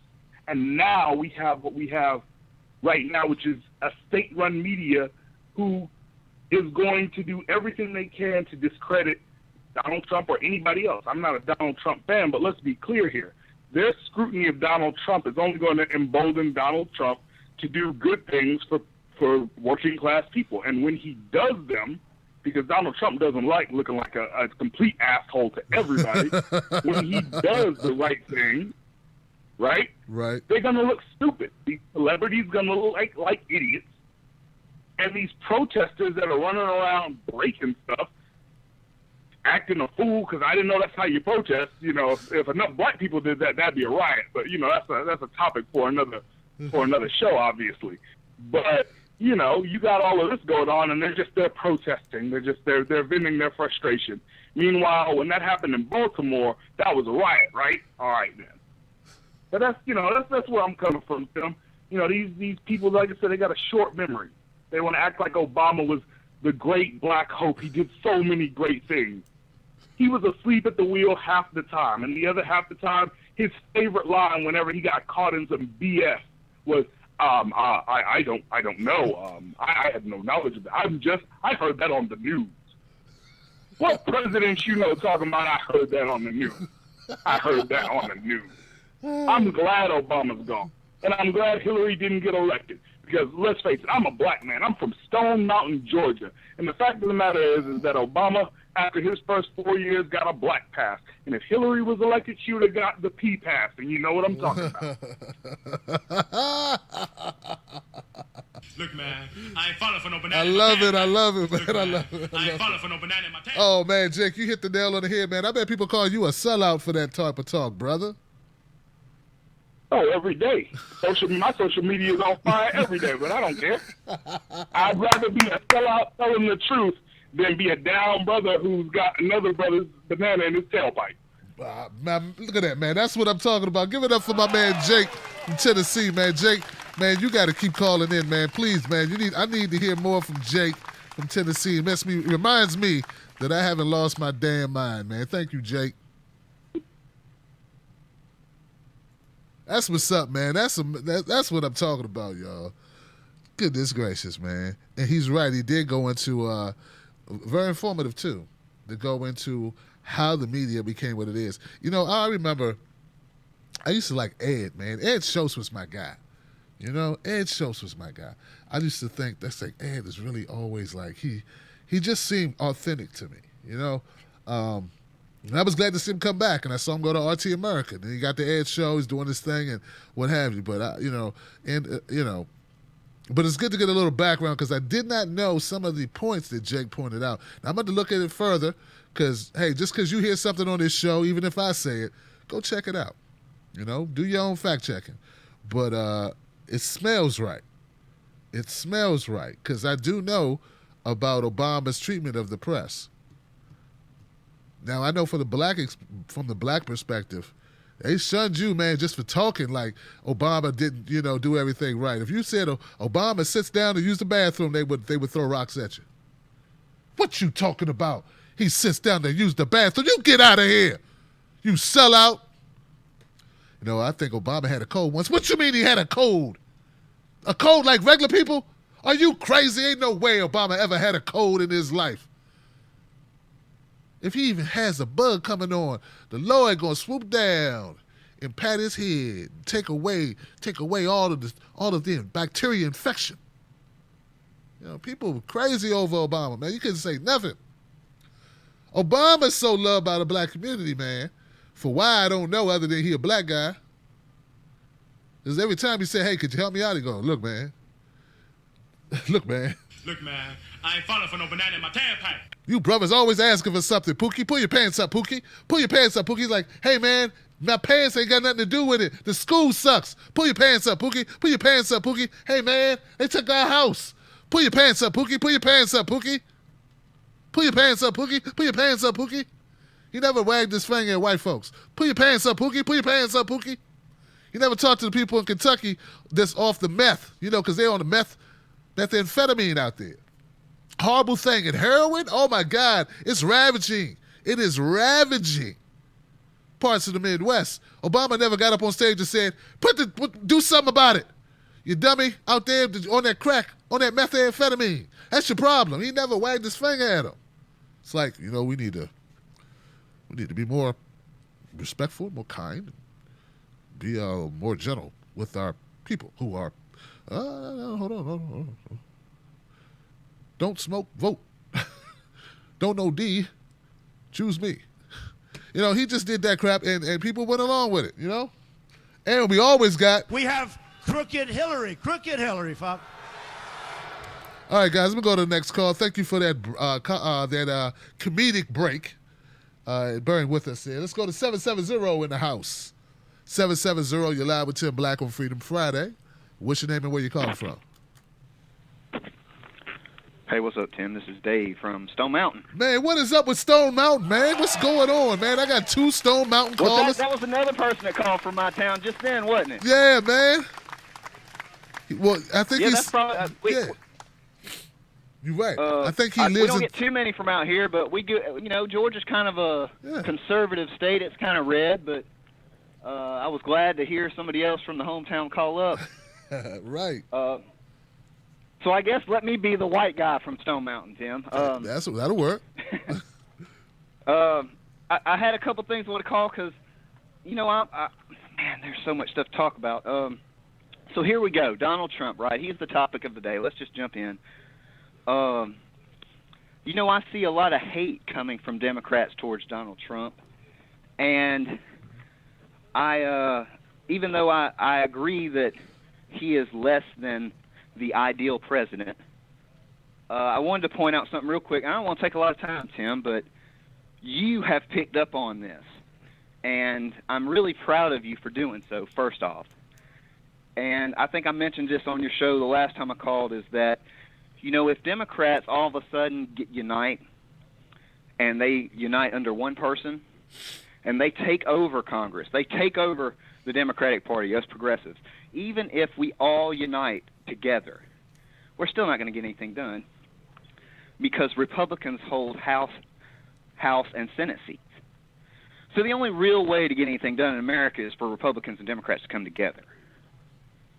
So even though I was proud to see so many Bernie fans come together when he ran, and it is nice to see Clinton and Bernie people, although they're not that many, come together, that's really not good enough. This country is really split. And, Trump may not do his job. I don't think I truly believe in my heart that he's going to get up there and do the right thing. I'd be lying if I said so. And I'm a white guy from Georgia, so if I was going to back Trump, believe me, I'd be the person that would do it. I hear a lot of my friends have his back, and none of them know what the hell Trump is or what he's done. I try to ask them about Trump, and they don't know what the hell they're talking about. They're just like, Trump's going to make it great again, and that's about the extent of their knowledge. And I see the same thing with Hillary supporters, right? It's like, Hillary's great, she's going to do it. And, this isn't the Super Bowl, everybody. You don't just support your team no matter who the players are. If your player does steroids, you don't just overlook it and just hope your team wins anyway. You know what I'm saying? If one of your players does something wrong here in the real world with politics, you're supposed to call them out for it no matter who they are. And so I just see blind hate, Tim. This is the reason. This is the core of why I wanted to call tonight. I don't want to miss this. This is important. All I see from Democrats are the same ignorant hate, blind hate, with no real message as to what they're standing up for towards Trump. I see the same thing towards him, towards Obama. And I'm not trying to denigrate those people, Tim. They have a right to be upset. But you're doing just the same, the thing that doesn't accomplish anything. All it does is separate everybody more. And I've just seen you picking up on this, Tim, where you'll say, look, we're all in this together. You can't just hate on Republicans and expect that they'll just go away. You have to reach out to them. You have to talk to them. You have to be objective in your voice. You have to be, I guess you'd call it a centrist, but what I like to call it is an intelligent, logical human being that looks at things with, intelligence. And all these people that are hating on him, you still have the same job as when Obama was president. Every single person who is against Trump, your job is still to support the president of the United States. That's your job as a citizen. And that doesn't mean you just accept everything Trump says or you like him or you're friends with him. Sometimes helping the president means showing him he's wrong. And you don't show him that by blind hate. Blind hate is just as dangerous as blind followers. The blind followers in the Republican Party, we've been giving hell for so many years, those poor white people that vote Republican, that nothing changes for, that blind love we give them for, that blind love that we give Obama, like the gentleman just spoke to, blind hate is just as dangerous because you're not hating him for any reason. And, I don't want to go over, man. I just, I'm not sure if I missed my point, but no, you did. It's not going to solve. It's not going to solve anything. You're letting your emotions rule you. What are you going to do? Hate on Trump if he decides to do the right thing too? Yep. I mean, he is a human being. There's, here, I'll end with this, Tim. You know, if we raise hell and burn this country down to the ground, there's a chance Trump will listen. You know, if we just hate him and hate him and hate him. But that's not the way to do it. The way to do it is to reach out to him and say, hey, that's not right, you know. Give him the opportunity to prove himself. Then when he shows you what he's about later, you'll know what he's about. But, you know, you still have the job of helping the President of the United States see what the right thing is, no matter who holds that office. So if you're just projecting hate and nothing else, you're wrong for that. And that's my call, man. That's Hey, it, man. Tim. Powerful call from my friend Dave from Stone Mountain, man. Thank you so much, brother. You know, I did a live stream earlier today, Dave. I don't know if you follow me on Facebook or Twitter. On Twitter, I'm Real Tim Black. Facebook, Real Tim Black. And I said basically the same thing, because I'm like, look, I want people to be inspired. I want people to come together. I want you to see this as an opportunity to interact with everybody and to make this thing big, and for us to work together, for us to not be bogged down in hate, frustration, or fear. People got mad. You're just accepting Trump. You know, I'm like, I can't believe. What do you want me to say? What do you want me to resist? First of all, it's like resisting the air. I can't. He's the president. We should work with what we have. And it had to be a sister. And it really pissed me off, because it didn't piss me off. It kind of hurt me a little bit that a sister doesn't understand. You know, she's one of those people that think we shouldn't talk to Trump. So she got no problem with my Asian friends talking to Trump and trying to get some stuff done in their community. She has no problem with white folks talking to Trump, trying to get some stuff done in rural communities. She has no problem with Latino brothers talking to Trump, or Latino women talking to Trump about getting something done in their community. But if black people talk to Trump about getting something done in our communities, which are the worse off than any of the four I just mentioned, we are sellouts.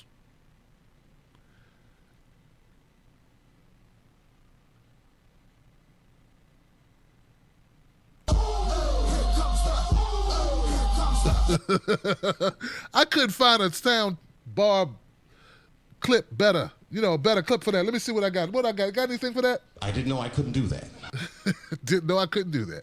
I'm just saying, I try to inspire people, and you know. I didn't know I couldn't do that. I try to tell people we need to work together, and I didn't know I couldn't do that. I tried to tell her, hey man, the world ain't over, it's still spinning, and she was like, I didn't know I couldn't do that. I'm like, lady, maybe we can find some, you know, a needle in a haystack, find some gold over the rainbow, maybe something.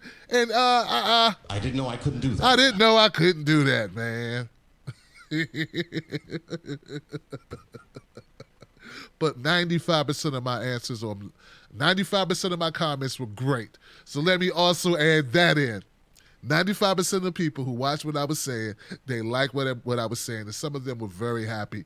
And some people told me they were moved to tears. They really appreciated me. So I don't want to focus on the negative. Tim Black's Wolfpack is always in the house. Let me move on to the next call. See if they're still here. I had a 512 number hanging out. There go my 512 number. What's up, 512? How you doing? Welcome to the show, 512. Hang tight, brother or sister, my friend. 512, you're live. What's your name? Where you calling from? Hey, Tim Black. This is Will from Texas. Oh, my God. I've been trying for months to get on here. Will from Texas up in the house, man. Give it up for Will and his persistence, man. That's what I'm talking about, man. Oh, yeah. I've been following you guys ever since the whole Bernie thing for months, and I did a lot of work for the DNC, Battleground Texas, did some work for Obama, and you won't believe some of the stuff I've seen, you know, NGP Gov, like all the data that they have on their voters. This thing is just ridiculous. Like, you won't believe how corrupt everything has become, and it makes you wonder, like, what is the 1% want to do to us? You know, like, why are they playing these games? Why are they trying to manipulate politics, you know? And you give all this money to, you know, politicians, and politicians spend it on the media, and it goes back to the 1%. You know, there's, like, so much, like, shady stuff that I've seen. Right. Oh, my God. Like, you know, we still have this Flint problem. We have this war problem, you know, and they're just war profiteering off of us. They're trying to, like, you know, lessen the draft rules so that way they can, you know, send us off to fight their wars, and they make money on us. So, like, what are we going to do? Have you ever heard of the Battle of Athens in Tennessee? No, I don't think I have. So this is like after World War II, and we have all these military people coming back from World War II. And in Athens, this is a town in Tennessee, the sheriff was corrupt, the deputies were corrupt. They were like trying to restrict the vote, and these, GI people, they had to take over. They had to do citizens arrests, and they had to rebuild the government. You should see some of the stuff I've seen. Like, I know you can canvass, you can fight for all these people, but the voting machines are rigged. I'm a programmer. I'm a computer programmer. I know what's going on. Like, these things are so easily manipulated, and even if you vote, it doesn't even matter. That's how scary this has become. Like, we have to open source voting. We have to make everything transparent. And that will be the first step to a real democracy right there. Well, I hear you, Will. I appreciate you, man, for calling in, man. So you said you've peeked behind the curtain, and it's a bunch of corruption, huh? Yeah, definitely. And I want to thank you, Tim. You give people a voice, you give people hope, and I still want to believe in the good of humanity. Oh man, Will, there's a lot of good people, man. They're just they're fighting every day too, man. There's people you never heard of in places you've never been, man. But we ain't alone. It's a lot of folks, brother. Believe me, man. They email me, they write me, they talk about what they've got going on. It's a great thing, brother. Keep hope alive, man. All right, thank you. Bye-bye. Thank you. Get up for Will, guys. Will, first time caller, been trying to get in for a minute. All right, and I'm glad to have him. Glad he's resilient. We need resilient people, man. We can't give up, man. Don't quit. Stay in the fight, right?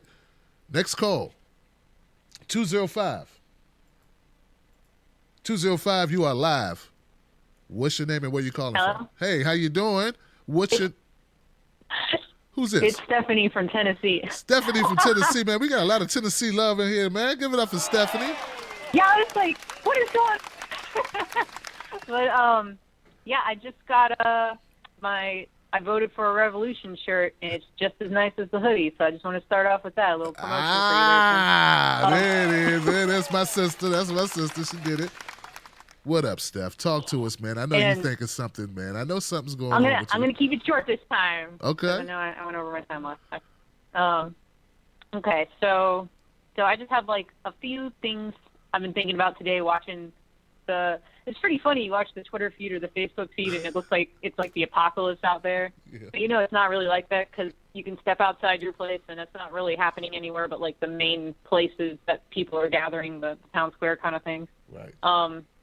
So I first wanted to say for the people getting kind of hysterical, like this is the end of the world sort of thing, is that, well, it could like propel into that at some point if we don't take care of climate change. But that's going to take like 10, 15 years, and that's not to say that we don't need to immediately start on a plan for that, because it may take us 4 to 8 years to get somebody like Bernie in the office. But we definitely need to like push. Like, this is not going to be an easy battle. Bernie's been saying it all along. He's been absolutely right all along on that. Helping Clinton, I don't think that was a good idea. But basically, we survived the plagues. Like, millions of people died. Humanity survived. So we can survive this. And you can't stop a disease, but you can stop. Well, you can't stop you can't stop a disease, but you have to find medical research for it. But like what we're dealing with is a human disease of the mind, and it has to do with a lot of different. I was thinking about it. A lot of different versions of like psyops. There's intentional ones, and then there's just people manipulating other people, and they may or may not even realize that they're doing it. But if you think about like throughout history, people who get into control the narrative. And so if we want revolution, it doesn't really matter who's in charge as long as we don't let them take over control of the narrative. So First Amendment is why that's so important, and why I brought it up before on the show before, is that a lot of these resistances to power that has been corrupt has been like through artists and writers and journalists and like people talking. It's like right now our media is controlled by corporations. So like having this independent media, I had told you before on your show, is so important for that reason, because we need to all get out there and really like express ourselves in any way, any talent that anybody has, find what you're good at and help. And if you don't feel like you have any talent, then like give money to the people who do to get the job done. And then what else? That's basically it. It's just looking at this, it's like it's really like people are freaking out about Trump, but it's like it would have been just as bad with Clinton, and people would have a lot of them would have fell asleep at the wheel. At least now, it annoys me that it takes people having to be afraid to do something instead of just doing something because it's the right thing. But I've seen so many people who were doing something because it was the right thing before people started getting really afraid. So, you know, the other caller who was like feeling blah about humanity, like it's kind of a mixed bag. There's some people where, you know, they're not terrible people, but they're not great people. They could do better. And then there's other people who are pretty good people mostly, but we all make mistakes. So just wanted to put that out there too. Not terrible, but they could do better. I don't hate gays. I'm just, you know, but I just don't want to live near any of them. Yeah, that's one of those people. I don't know why people are so close-minded about life, you know, about other people. I don't get it, you know, Stephanie. We're all the same. We all want basically the same things. We all need basically the same things, you know, shelter. You know, a safe place to raise our families, you know, decent food that doesn't kill us. Kind of, you know, basic stuff is basically, you know, what we're looking for. But, yeah, you know. And I think if we were, sorry, we all stick to things that we all agree on, because we have a lot more in common than we have differences, I think. And if people look and go, what do Greens, Republicans, and Democrats all agree on, and independents, because we got to remember the majority of people are independents, which is probably why there's so many people angry out there, even though Trump was democratically elected. Quotation marks that nobody can see I'm making. But yeah, like if we can beat, because this is corporations have taken over. The last caller is probably right. I don't know a lot about programming. Other members of my family do. So I know a little bit about the language because I live with or around so many other people who know a lot about computers and stuff. And I've seen videos on like how the electronic voting machines can be hacked. And I do think like two main ways to stop the corporatocracy that's happening is one, ways that we know that the vote is accurate and correct and what the people want, and two, not letting the corporations control the media the narrative. Okay. Beautiful. That's all I wanted to say. Well, you said a lot, Stephanie. I appreciate you as always, sister. Thank you so much for calling up. Thank you for buying the gear. And look, guys, we gotta stay positive somehow. Like, because I just believe that if you're negative, there's nothing good is gonna come out of that. You know. I hate Trump. Okay, what do you love? Go fight for it. You know. 90 seconds. Yeah. Oh, man. Call in now, guys, or the phone lines are going to, you won't be able to call in unless you call in now. 319-527-6212. If you're on hold, you're good. But if you need to call in, you got to do it now before this counts down. I got to keep talking because this will keep interrupting as it counts down. Yeah. But, yeah, that's what I'm saying. Like, whatever. And the way I do it, Stephanie, is I don't care. I don't even start with 60 seconds. Anything label related. I just say, here's the issue. Here's the issue. Look at the issue. Let's do something about this issue. Let's talk about this issue right here. And I never even ever bring up parties. I've stopped even bringing up progressive. I don't even do that anymore. In fact, I changed my name from progressive to just the Tim Black Show because people were getting turned off who need, but people don't understand. I feel like I have to provide a service to people, and people need this. I don't just entertain. This is information people need. And if my name makes people feel like, oh, he means, because they got some other stuff in their head. Because remember, Charles Blow called himself progressive. 10 seconds. You know, everybody's using the name now. It's like, it doesn't mean what I thought it meant when I discovered it last year. So I don't want to put labels on anyone, and I don't start the conversation with anything that's label related. I say, hey, poverty, There's people who can't eat. There's people who can't afford to buy food. The food they can buy is 3 times the price it should be because they don't have a car. What can we do about this? Do you care about this issue? Let's talk about it. Okay, now we talked about it. We pumped up enough. Everybody angry enough. Now let's see if we could do something about it. Y'all do something about it. You know, that's the way I approach things. And I think it's the way forward. Inclusion is the new black. Give it up for that.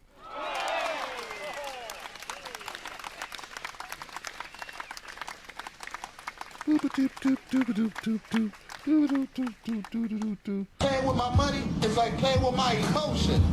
501, you're live with Tim Black. What's your name and where you calling from?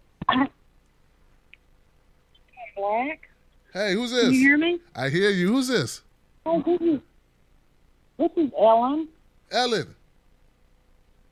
Where you from, Ellen? Can you hear me? I hear you, Ellen. Where you calling from? Little Rock. Little Rock, Ellen. Little Rock, Arkansas. Love it, love it. Little Rock, Arkansas. Welcome to the show, Ellen. What's going on? What's on your mind tonight, Ellen? What's up? Gosh, I've just got a million things in my mind. I'm a first-time caller. Okay. And I had followed you forever and ever and ever. But, well, I'm just going to give you a little background. I was a Bernie supporter originally. Went through the primary and watched the whole horror story. So I exited, and I'm now Jill Stein, Green Party progressive supporter. And I love the Green Party. I live and breathe it. But anyway, I watched the Trump speech today, and I'm trying to stay positive.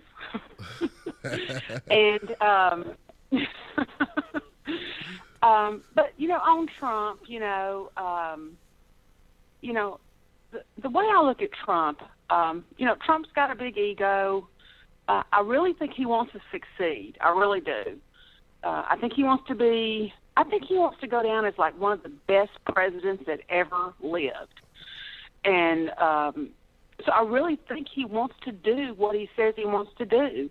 I think he really wants to do all these things he's saying, But then I look at his cabinet picks and I realize, he's going to tear the earth of America up.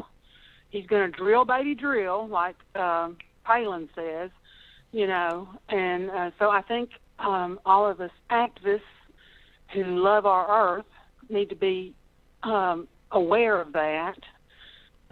So that's not going to be a good thing. I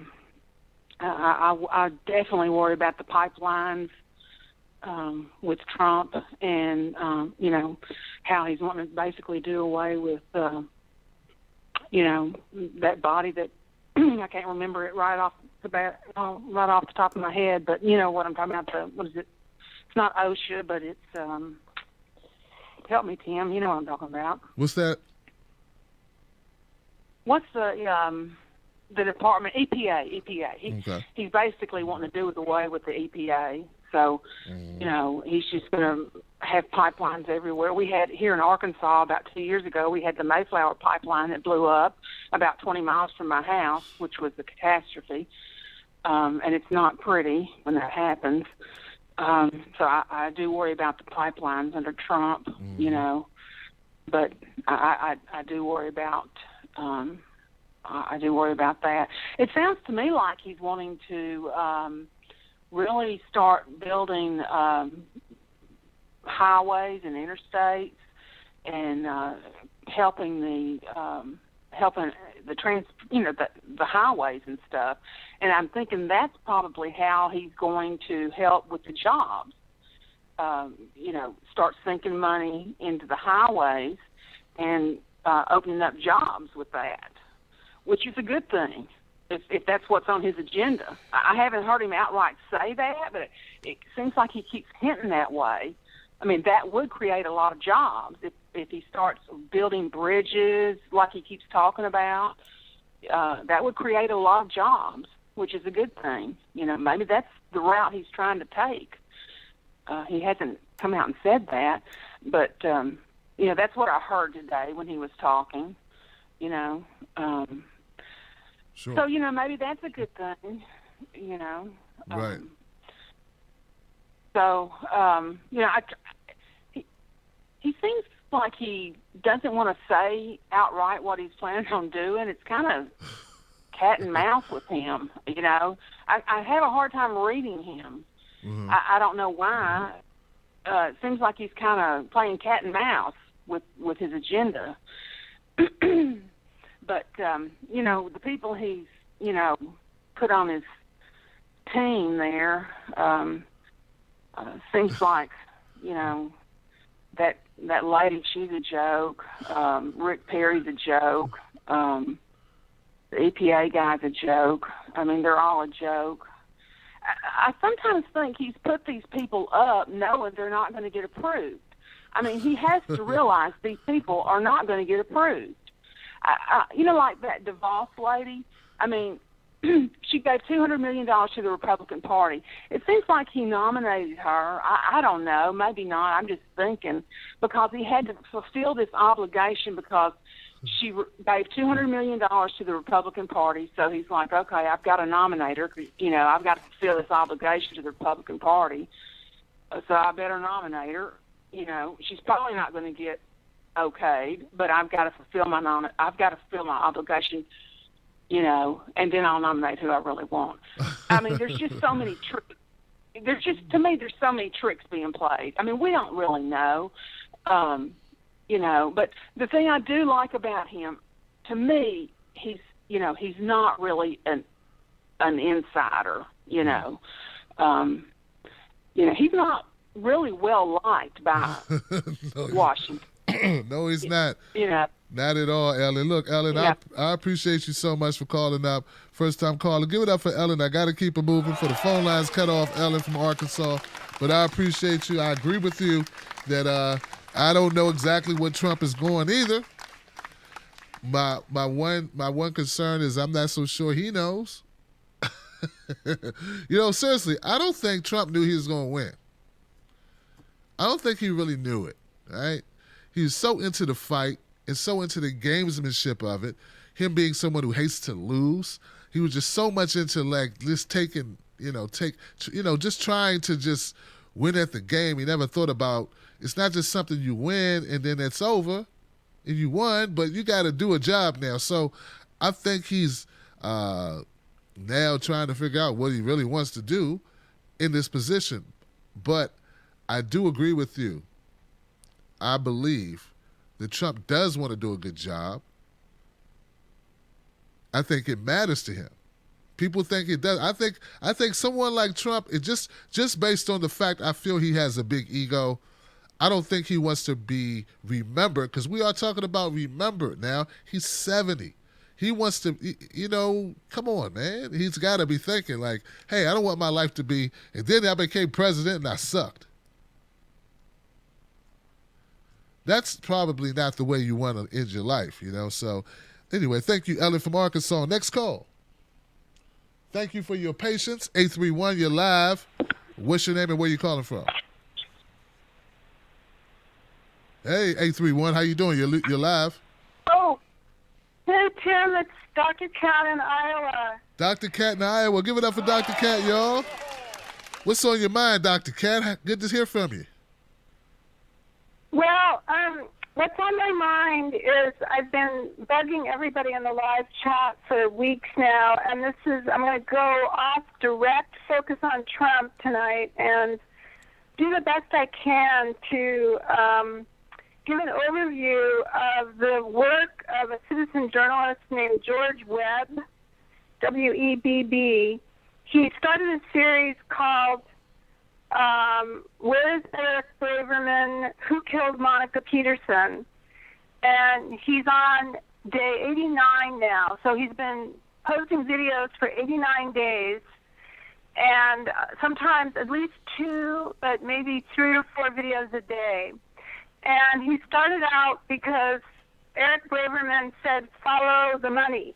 Eric Braverman gave an interview and said, follow the money, with respect to the Clinton Foundation. And so this guy, George Webb, started following the money. And what he uncovered, Tim, it's just so mind-boggling.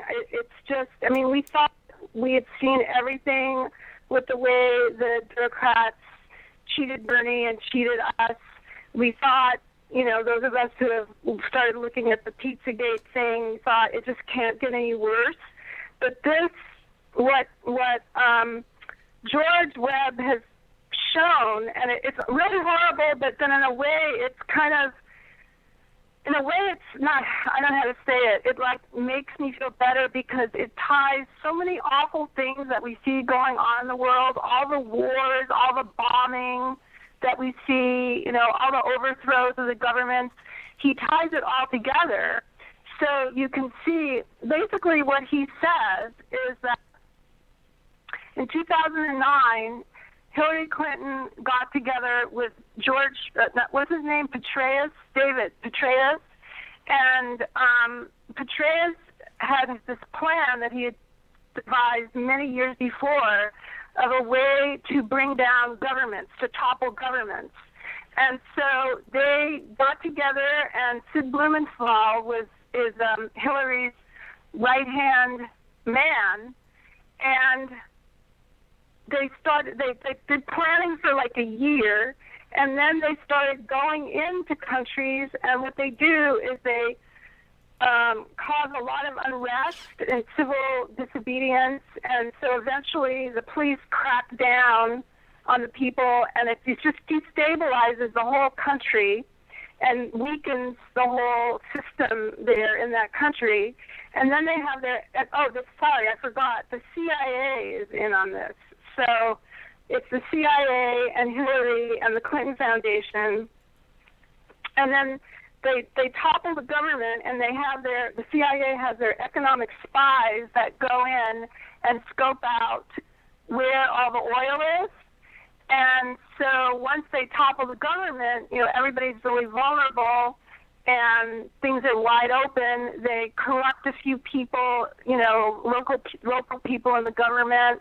They go in and they it's all so planned out in so much detail. You can't believe it. They have this thing called brownstone operations, and that's where they compromise the police. And according to George Webb, even NATO generals, all the stuff we're seeing now about child exploitation and pedophilia and stuff, they just start using younger and younger women until they've tracked some of these local police, and he says they've trapped NATO generals in these compromising situations, and then they're all blackmailed, and they go along with this. And okay, Dr. Cat, could you do me a favor and tell us how we can find out more information about this, whatever you're discussing? Because I don't think it's do that. The point, I mean, I just felt like I had to let people know, because you can see that this has been going on. It happened in Libya, it happened in Syria, it happened in Honduras, it happened in Venezuela.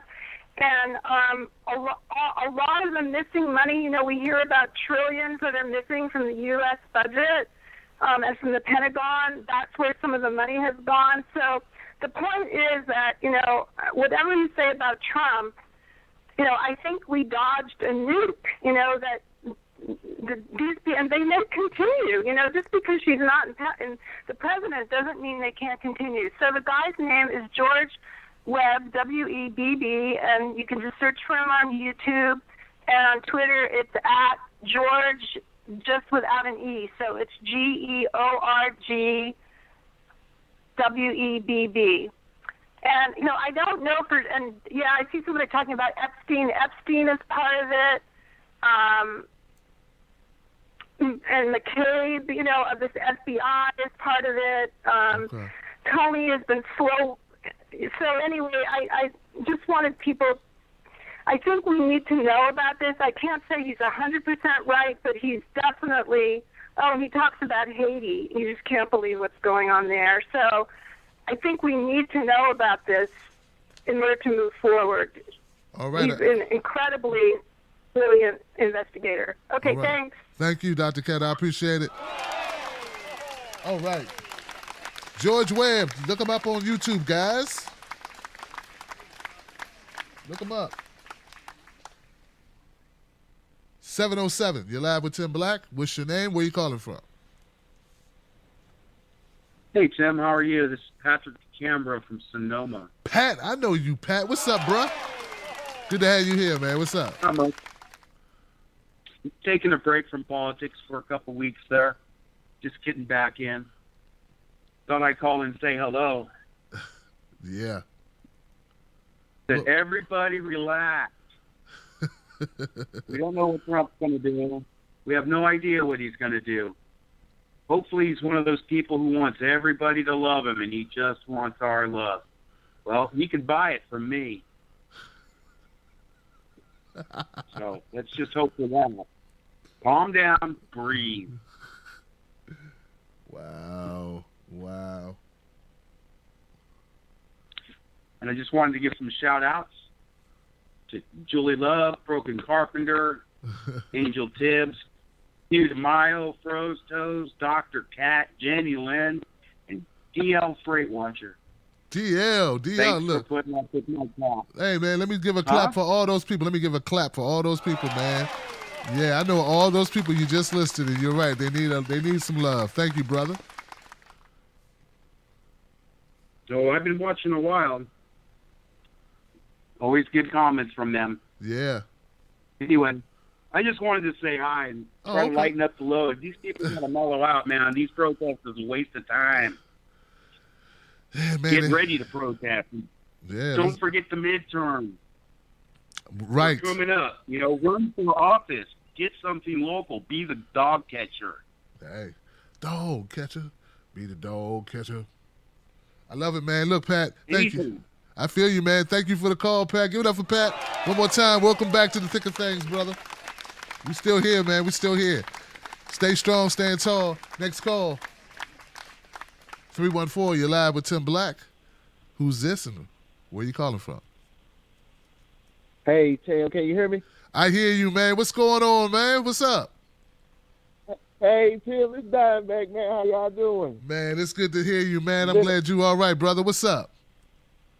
It's been a while, man. It's been a while. I had to take a break, man. It's the holidays, so I decided, I just left it all alone. I think I just pick back up on the day Trump come in. That's where the fun's at. Right in the thick of things, man. This gonna be awesome. This is gonna be awesome. You got it's some people down there watching this for the right reason, and it's some people that just ain't got no business being there. And them people down there turn up shit. They ain't even turn up the stuff, right? Somebody needs to go and whoop that. You know what? I'm trying not to cuss, man, but somebody needs to go and just give them a good old A-whoop, because they ain't even turn up stuff right, man. You can tell they being paid to do that. It just look odd. It don't even blend in with the commotion. It just look weird.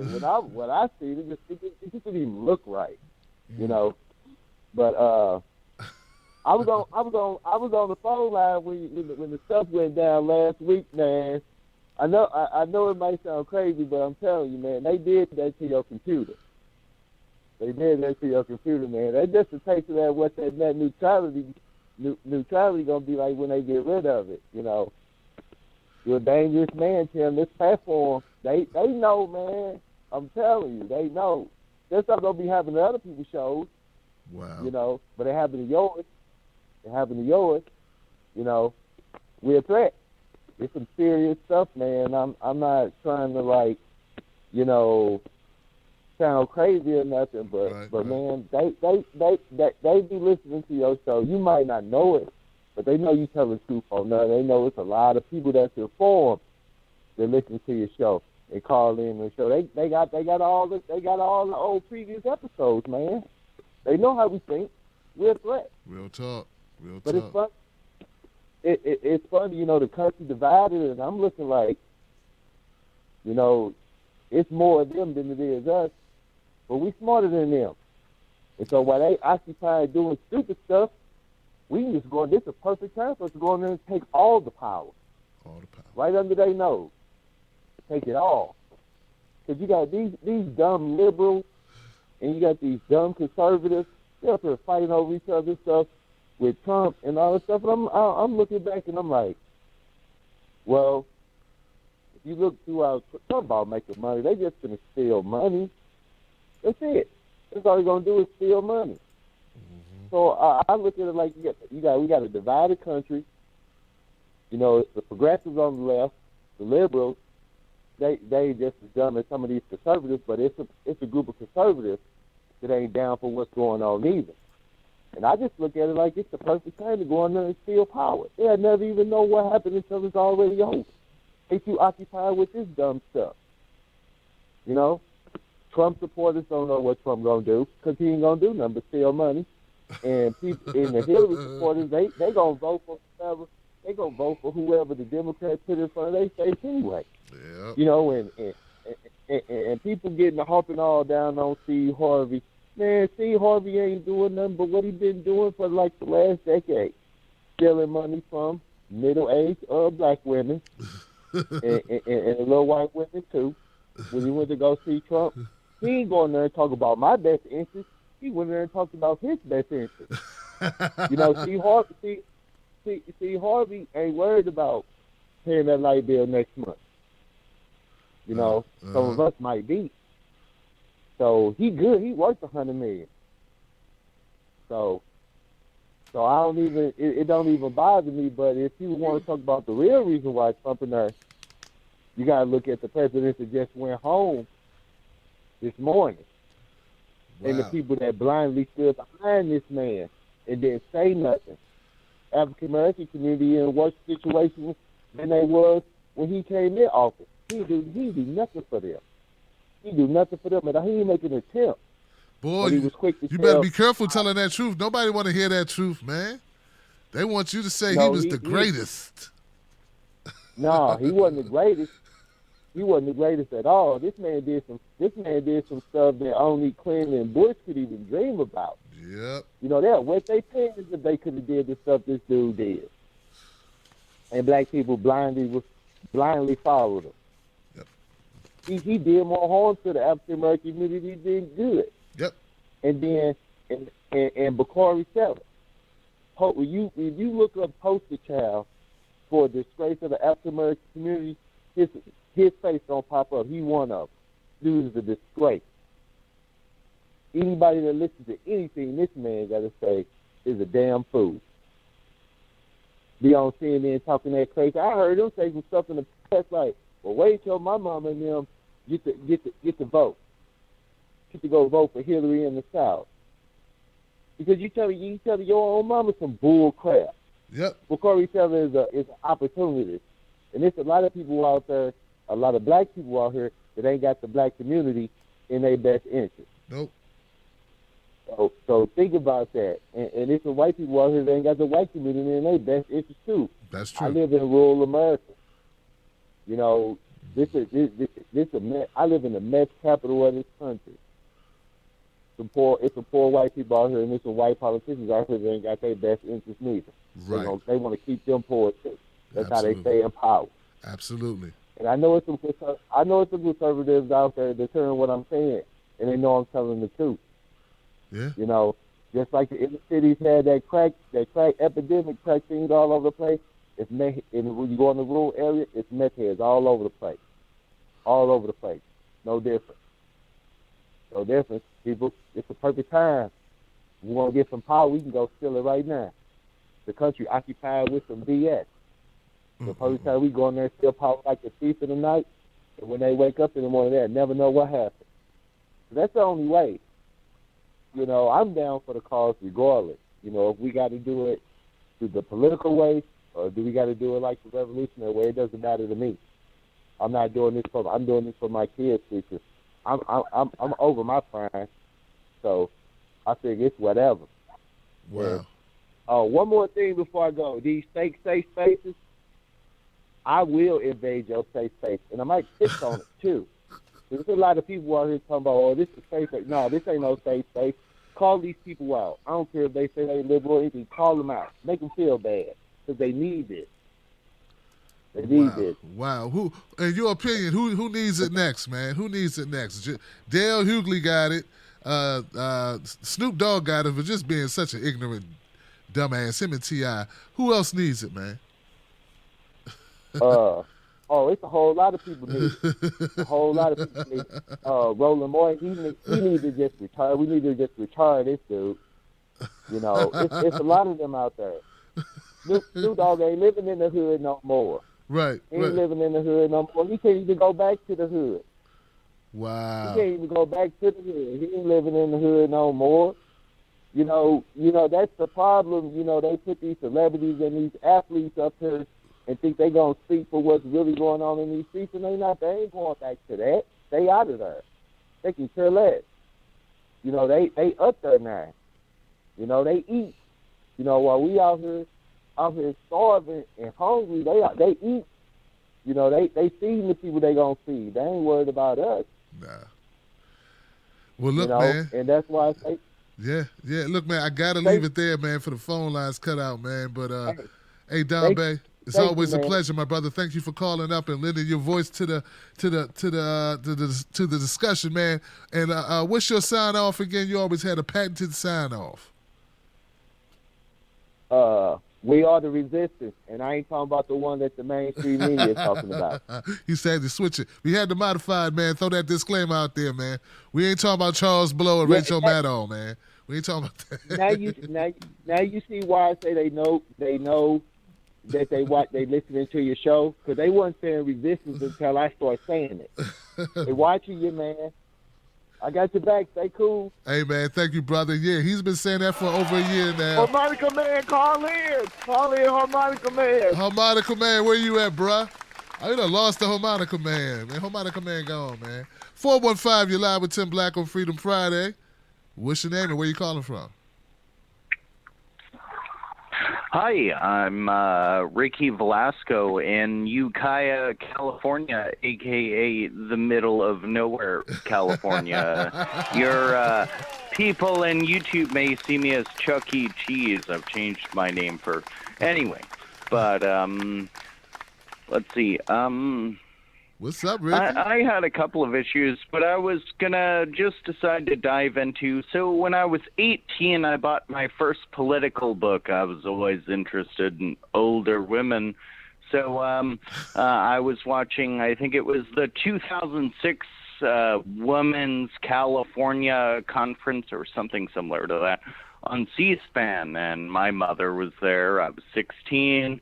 I saw Gloria Steinem, and I was like, show me your boobs. And my mom was, of course, extremely offended. But I had never seen her before. I had no idea what she represented. I felt at that time political, 9/11, all of these things that led up to someone at my age researching politics heavily instead of relying on whatever was the most popular narrative.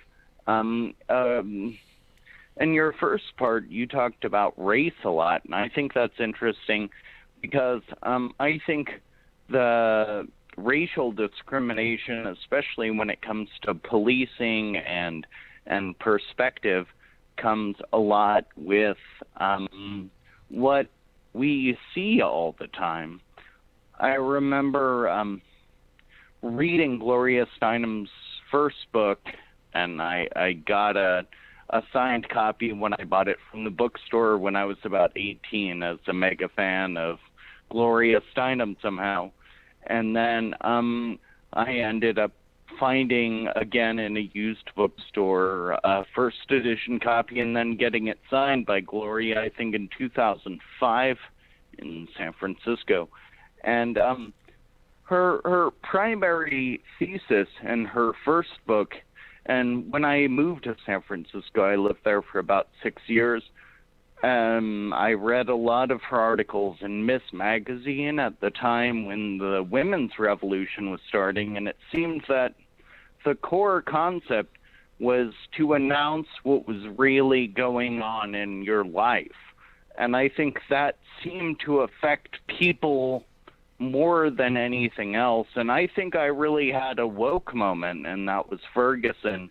And the cop said something like he shot him in self-defense when it was obvious that he shot him while he was running away. And then the witnesses said something like he was choking him, and he hit him with the car door, and then he was choking him and driving. And it seemed almost as just completely impossible as somebody who's been a white person forever, you know. And then when he came out, Darren Williams, I think was his name, and it was on like 60 Minutes or 2020, or I forget the interview. You know, I had thought these witnesses were liars before, and then he said something like, I had choked him, and then I hit him with the car door, and then I closed it, and then I was choking him while I was driving, and I was like, Jesus Christ, this is the most insane thing I've ever heard in my whole life. It just sounded like, you know, I guess that's it. It was the craziest reference I had ever heard. And all of these things, I remember Anonymous releasing videos and saying that's not police tactics, and just looking at it and thinking about it, it just seemed unreal. And then that was literally Darren Williams, I believe, again is the name. Darren that Wilson. was his response. Wilson. Darren Wilson, yeah. So he literally said something like almost exactly the same as what the witnesses, and the only reason I didn't believe him is because it sounded like impossible. And then when I saw it and he said exactly that, I mean, the impossible became possible. I remember criticizing people on YouTube and Facebook and just saying, like, this just seems impossible. And then he came out and I was like, I have to eat sour grapes. Like, this guy is ridiculous. Like, what he did is insane. What happened is just totally insane. All right. All right, Ricky. So what do you think about the whole Trump situation, man? Besides that, you know, what's up? What are you thinking? Me personally? Yes, sir. Just you. The Trump situation is ridiculous, but it's amazing that the partisans have set so far on each side that they refuse to see, I forget whether it's the tree in the woods or the woods in the tree, but like, they don't see what's happening. They just, like, every time Trump farts, they want to make it into a meme, they want to get it going, they want to run as hard as possible. And it just seems ridiculous. And I remember the second of the three things that I wanted to say to you now. I think I only got to one, but I think that we need to have Wolf Pack and we need to have a Health Pack. And I think Health Pack needs to be Wolf Pack, and it needs to change constitutional laws in each state to refer to Medicare and make it for all. Strong. Like that idea. Health Pack. What else you got? Love you, man. Hey, man, thank you, Ricky. Oh, Jesus. I appreciate it, man. I'll see you soon. I'm making my own channel. I only changed my name to Chuck E. Cheese in the YouTube chat because I don't want to self-advertise. It's all good, man. So you can I'll be advertise. seeing you soon. Yeah, man. And look, Freedom Friday, you can call up and shout yourself out, man. I'm one media advocate. I have one video. It's about Christopher Steele. It's about 90 seconds long. That's it right now. But I think I'm going to be getting more brave in the future. Do it, brother. You got a great voice. Sound like Adam Carolla a little bit. Give it up for my man here on the show tonight. This is great. Ricky from California. One media advocate. Good, I can take these headphones off. Good gracious. Hey, hold on. My man is in the queue. I thought he was just listening. He joined so late. Let me make sure. Mr. Kukata, what's up, brother? How you doing? Oh, my God, man. We're all doomed. I want to jump. Oh, my God. Don't jump, Mr. Ku. Don't jump. Y'all don't let the jack-o'-lantern get elected to the presidency of the United States, man. I want to smack. but yeah. I think we're gonna be alright. we still got some options out there. The biggest thing, and I wanted to so be done with politics. They dragged this thing out so long, but I can't do it now because midterm elections. Y'all got to get these fools out of office. Word. All of them, all his nominations. This chick said we need guns in the school for potential grizzly bear attacks. Are you serious?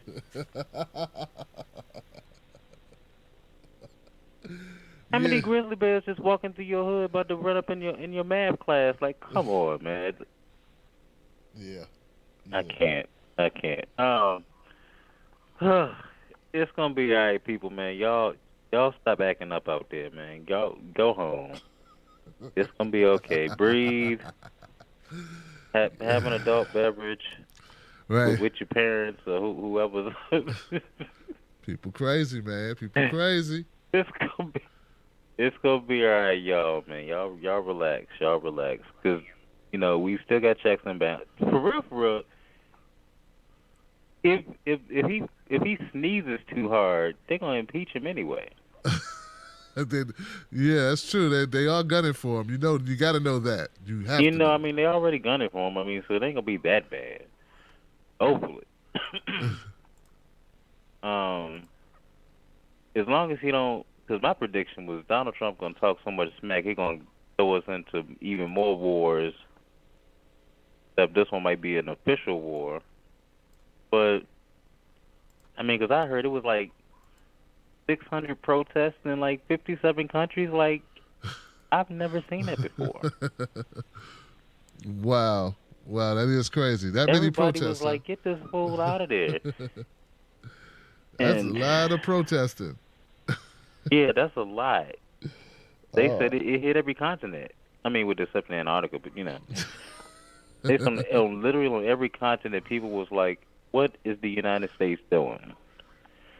We got some penguins in there, and look, we got some grizzly bears or polar bears in Antarctica, pissed as hell, and protesting in Antarctica.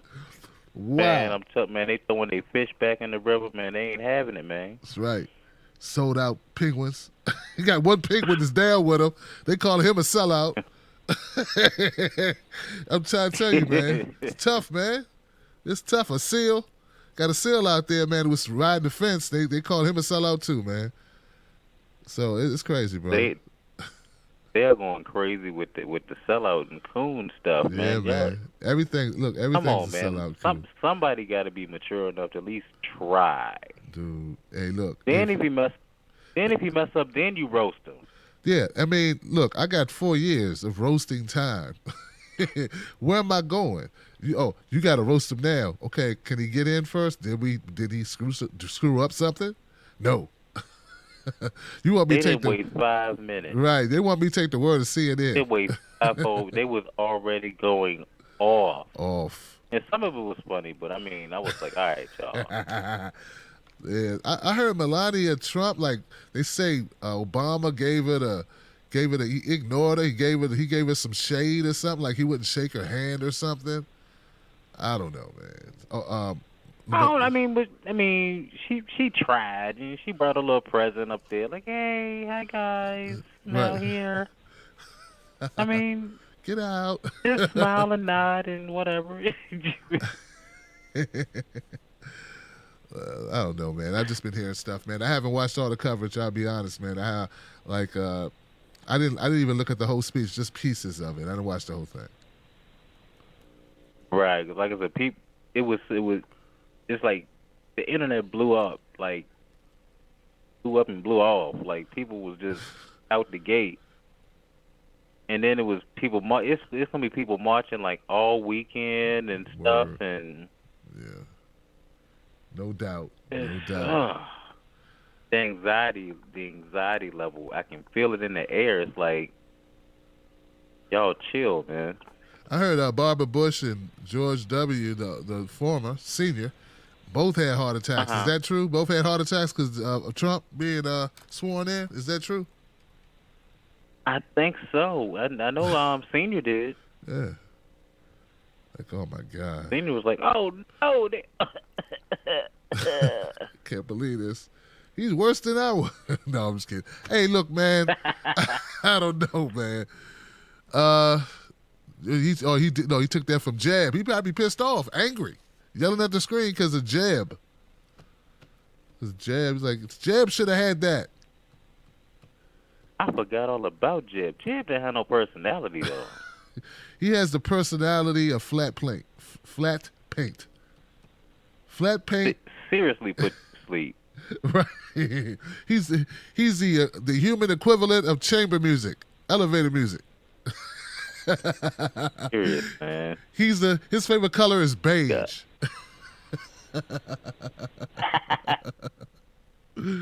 Oh man.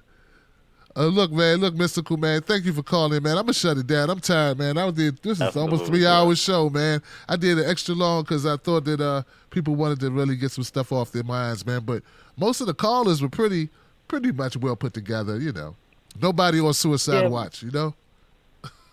I'm glad about that because I was really worried, you know, about people's reaction to the whole inauguration. And I know it's protesters out there acting up, but you know, I was worried like. People's anxiety level throughout this whole process has been, like, serious. Like, people going to the hospital, like, for real. And I'm like, okay, guys, like... Yeah, people are losing it. There was one guy a couple days ago in D.C. in front of Trump International set himself on fire, brother. Wow. In protest because he said we're going to install a dictator, so he set himself on fire. He didn't die. Crazy, right? It's not that. I mean, if you're gonna do all that, you might as well. He could have bum rushed the stage, and just smacked him if he was gonna do all of that. Yeah, man. White guy with glasses. That's all I know. Look like he's about 40 years old. Glasses. Look to not be homeless, from what I could see. And he went to the hospital, and all was fine. He was well enough that he could talk about it while the cops put the fire out, and he was just saying, "Hey, I had to do it." You know. I called the guy a moron, and people got mad at me. Oh, but he must have a mental problem. You're hypocritical. You called him a moron. No. Okay, so look, if he's not so it's possible. First of all, I'm not politically correct, so I don't know. I mean, I don't care. Like, I will call someone a moron. I don't care. But if he has a mental disability, that's bad. But I think the media has been riling these people up, man, making people think the world is coming to an end. This guy almost killed him, took his own life, literally. Because you scared the death out of him. You scared him to death. You know what I'm saying? Right. And that's one thing, in all seriousness, that's one thing that I know that Donald Trump's going to be on top of because he got a beef with all the media anyway. Yep. So I know the more they get people scared to death, he's going to be like, look, man, y'all, you know what? All y'all funding cut off. Right. Everybody. Tim Black time. Tim Black.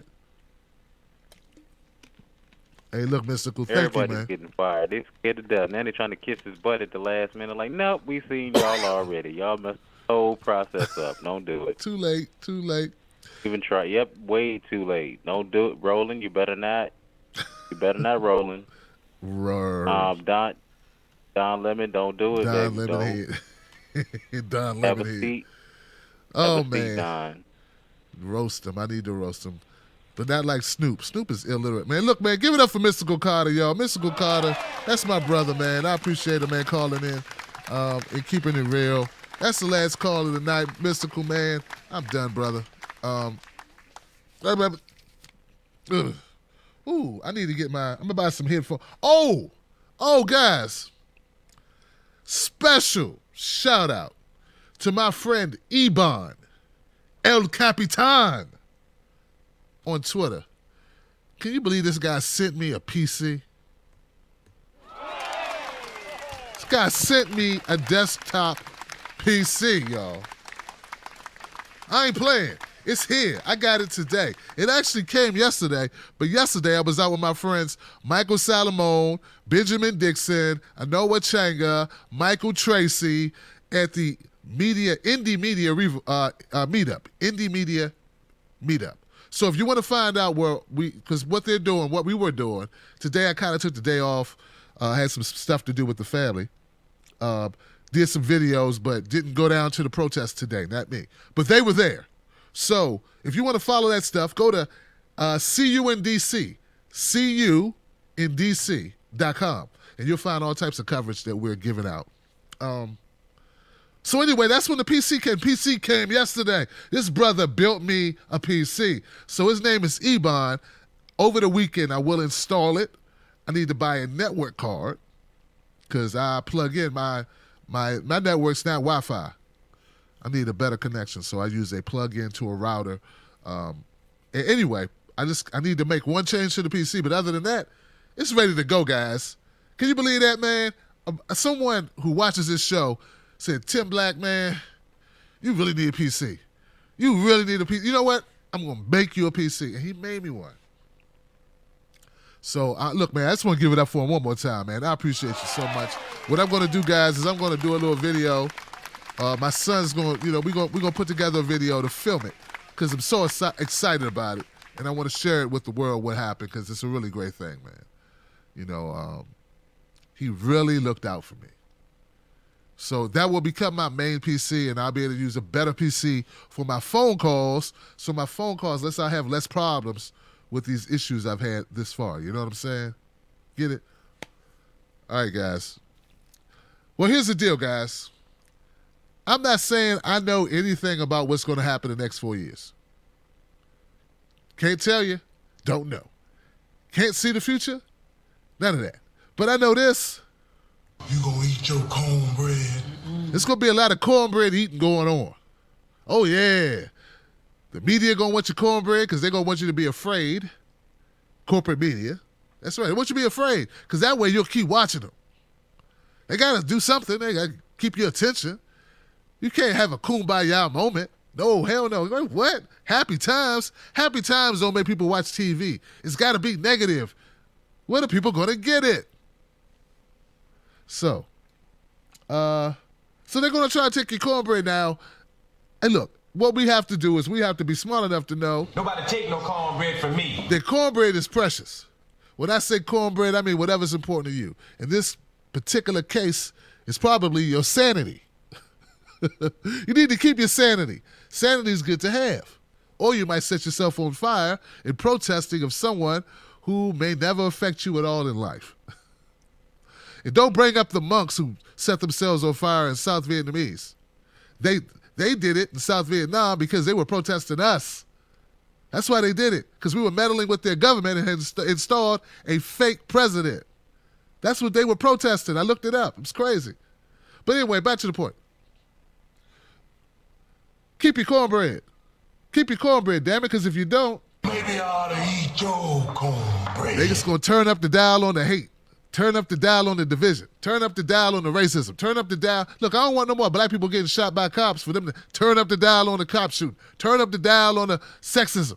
Sexism. We need to find a sexism story. Turn up the dial. And that's all they're going to keep doing. Trump is in office. The sky did not fall. Water's still wet. Grass is still green when it gets water. And Flint still doesn't have clean water. And that didn't start under Trump. And a lot of people were quiet about it. When are we going to wake up and realize it don't matter who's in office if we ain't in the fight?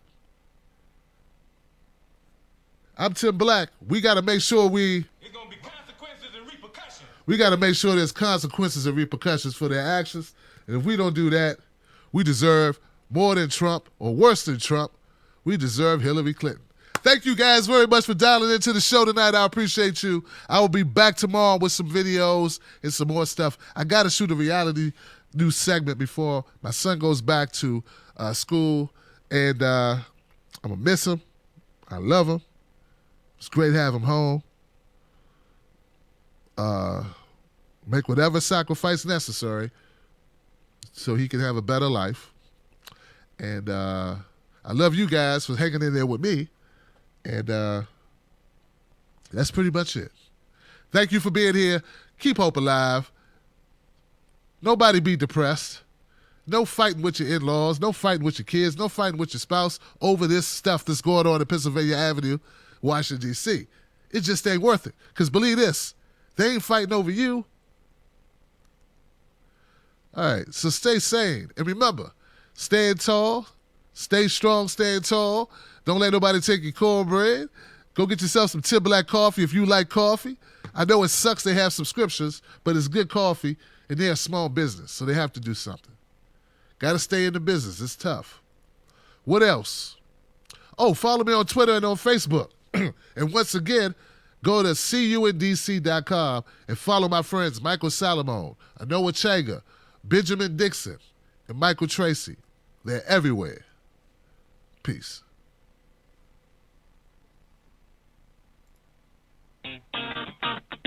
Tim Black. Facebook. Tim Black. YouTube. What up, people? Tim Black. Thank y'all. Yes, I am. True. Funny. Tim Black. I am TimBlack.com. Tim Black.